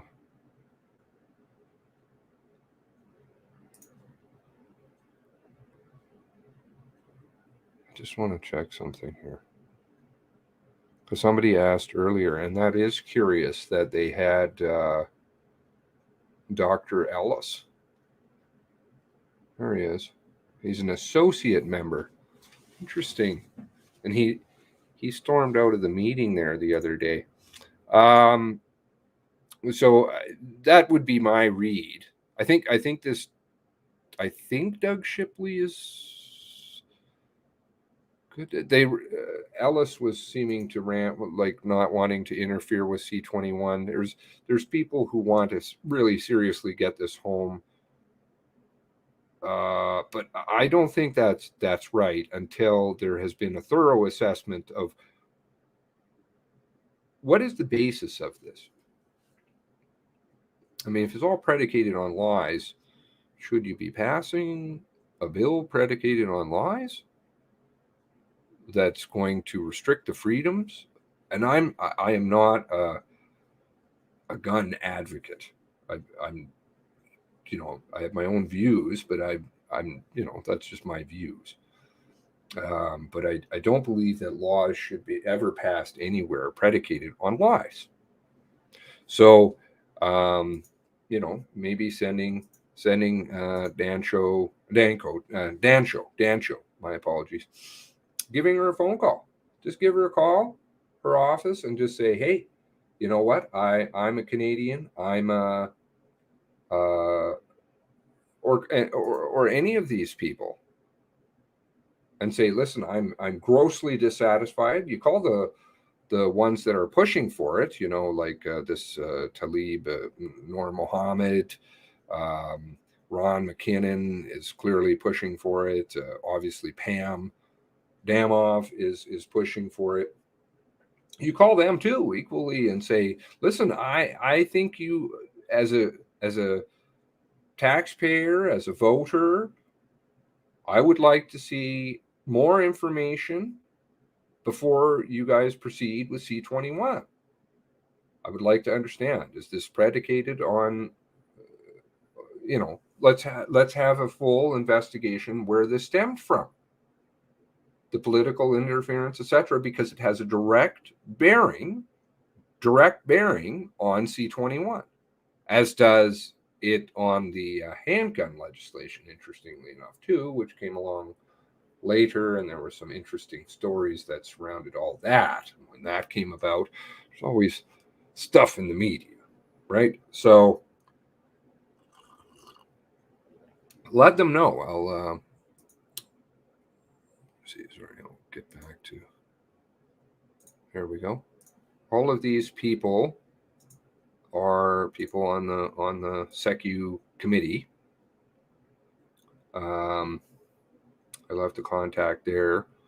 You can just click on the link and click on whoever it is that you want to give them a phone call. Just to let them know. Listen, I don't want to be supporting any of this. Whatever it is, way that you say it. And frankly, let your voice be heard, because it's wrong to, I believe, to restrict freedoms that are predicated on lies, personally. But that's my opinion. None of them know anything about guns, don't know what assault rifle is, because they use it all the time. They don't know what an assault rifle is because they use it all the time.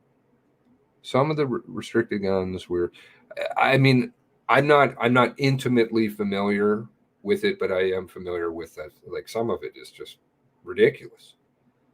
The fact that a stock, the butt part of the gun, it is black, means it must be banned. Oh, I'm not understanding what that I don't think, frankly, a bullet is probably colorblind.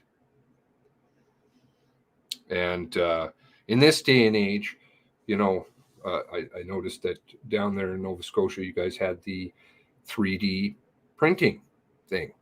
There's a lot of guns that flow through the border. That's what really is the problem. I think most reasonable people can concede that one.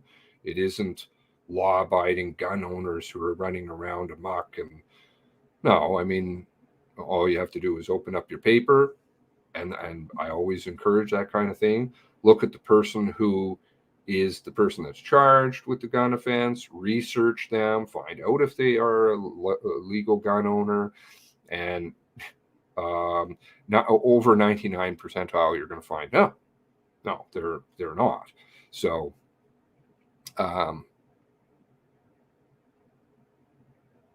we're passing laws that are literally going to do zero, and in fact may place people in harm's way if they can't defend themselves in their own home or whatever, or their family. And the RCMP aren't, you know, I'm not going anywhere really near that one, but I do understand the principle of that.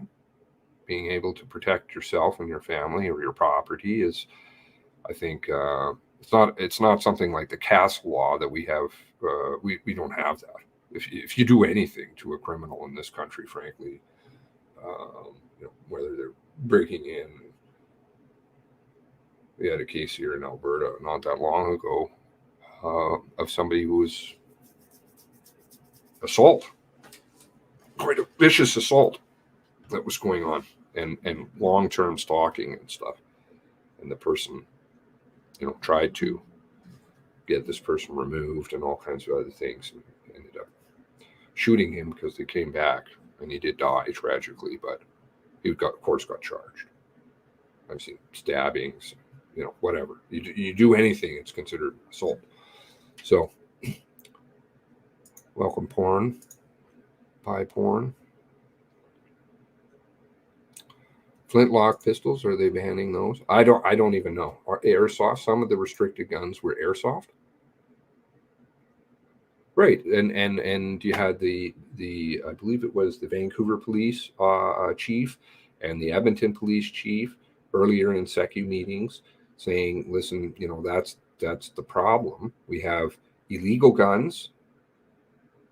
The mass amount of them are illegal coming across the border, and we have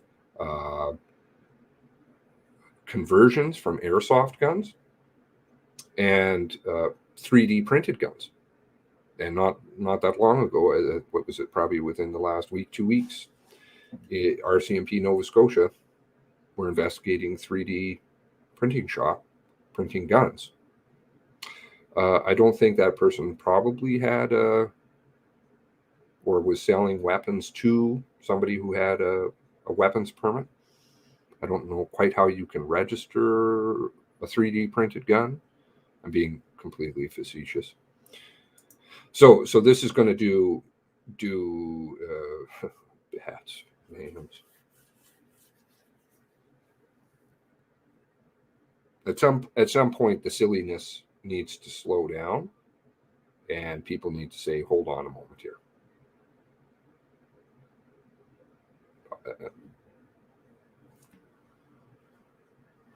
And 23 and now 24 as a result of some of this stuff.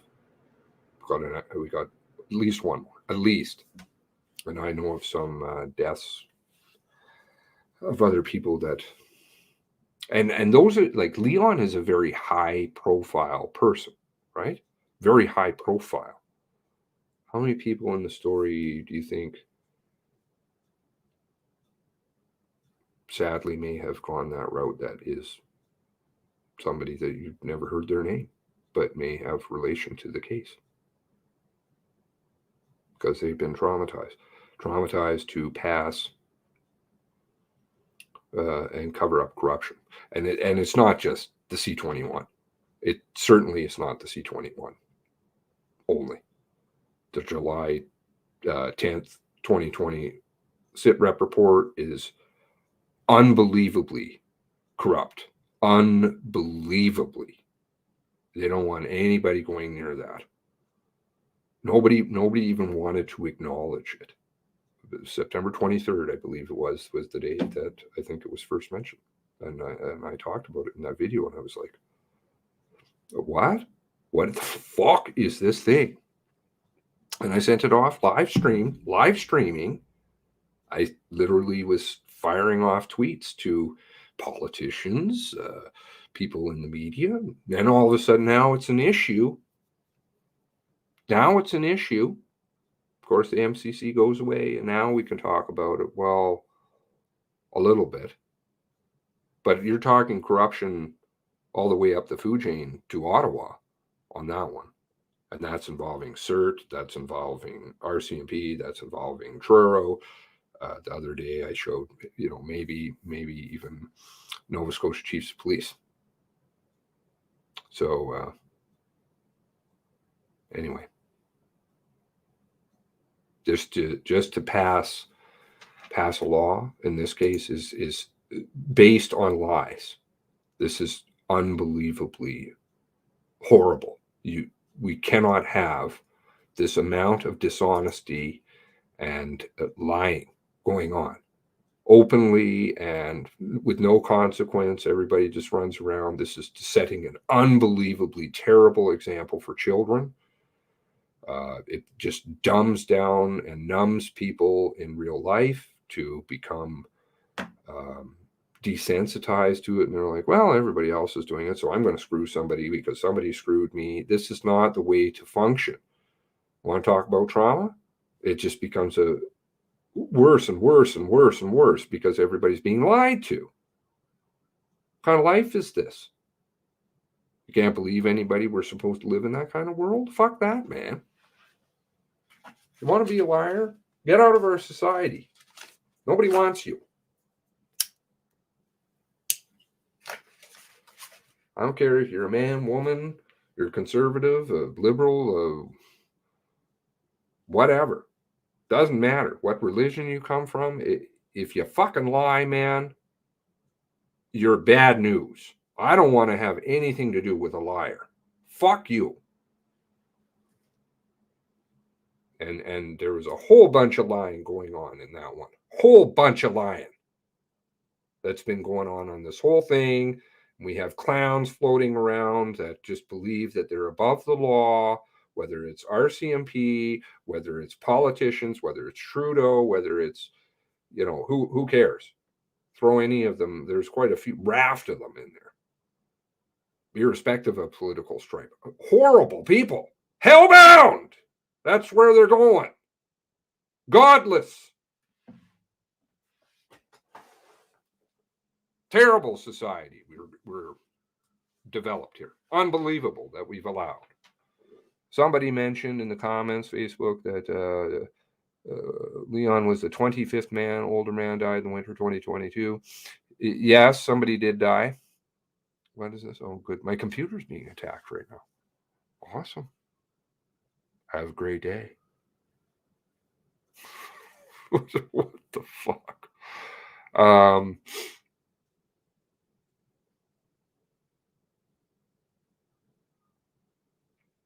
Yeah. Who's that? Murphy. Murphy died. You also had Deanna die. Deanna's is really suspect. Stinky. Had talked about the people over in the EHS. I don't know what's happening over there. Something weird. Even the MCC is like, what was the quote, the MCC? And it was never in the interview. So it was never spoken about, but towards the end of the interview with some executives in the ECMI, which is, I believe, your private 911 EHS ambulance stuff down there. The MCC lady said, oh, you had quite a bit of death. Gilby died, and Gilby was the only person who was allowed into the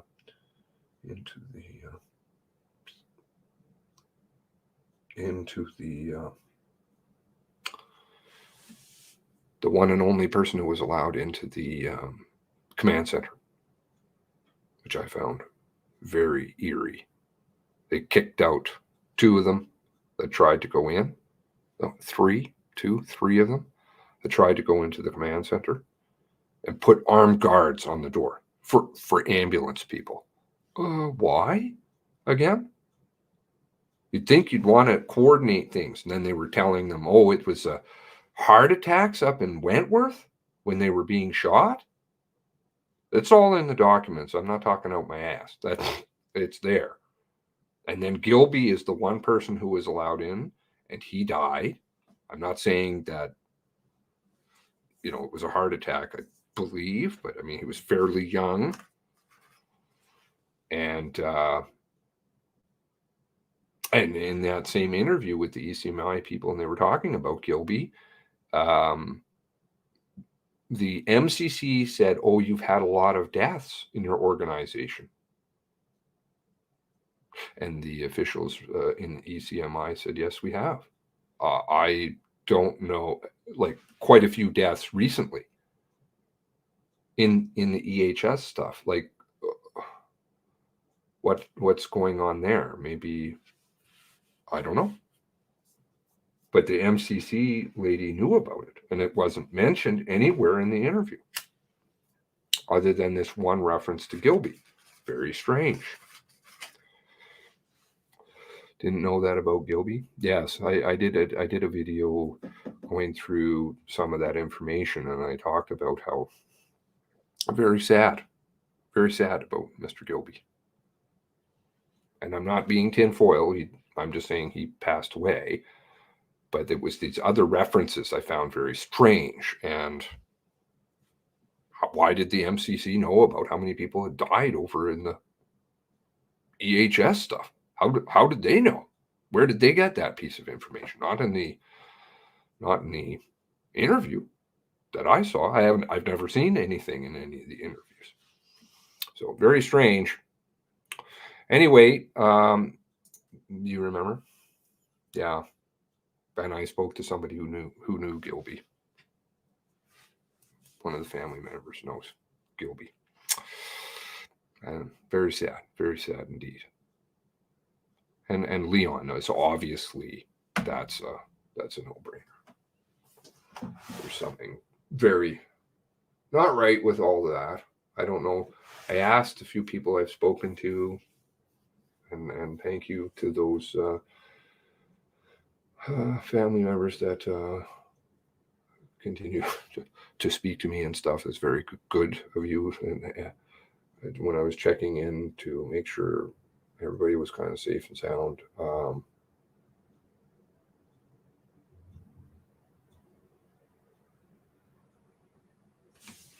yeah. Anyway, sorry, lost my train of thought.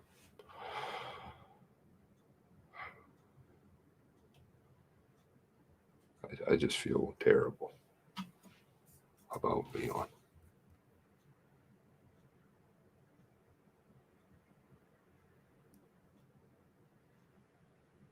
How did this get missed? I just don't understand.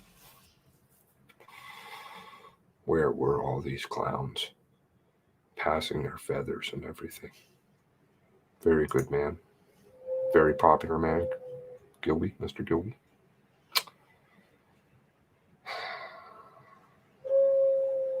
Yes, Linda. Well, Linda's not quite related, but to the Nova Scotia stuff. But I do remember Linda, the viewer. I mean, we lost a lot of people along the way, and this is just not.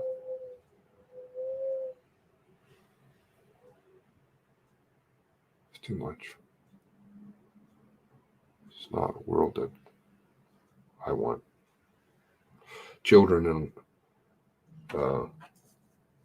to grow up in this world like this. But not saying anything crazy, obviously, but want to try and make the world a little bit better before I check out, hopefully.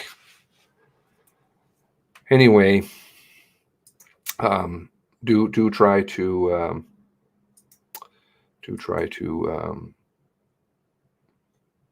Stephen, we lost Stephen along the way too. Families have been through a lot. Do try and give these people a ring. You know, it's not a big one. Just to give them a quick call and say, listen, again, I'll link the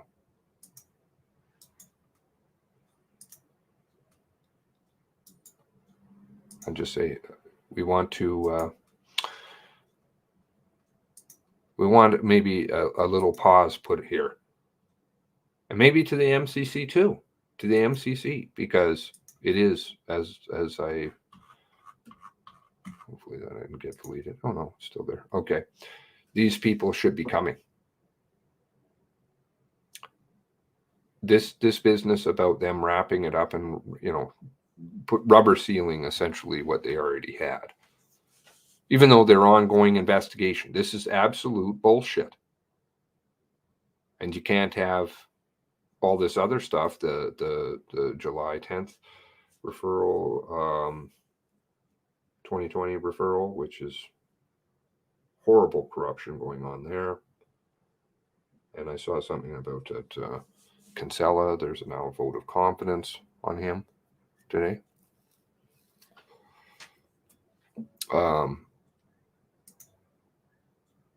Or the C-21, or the handgun one, which is also related to this. Without taking a pause, I think it's just good to be factually based, and this is clearly C-21 isn't. Okay, me and the other old biddy love you, and we'll always talk to you. MCC. Thank you, Nancy. The biddies are great women, good family members who have been very supportive and helpful along the way. So prayers to all of the 24 and their families. Let's not, the days of these clowns using people has to stop. And if they can't see it within themselves, the ones that are continuing to use people, and it's really sick and vile when you sit about it and think about it. It is literally using the deaths of people to push more lies, and nobody's telling them to stop.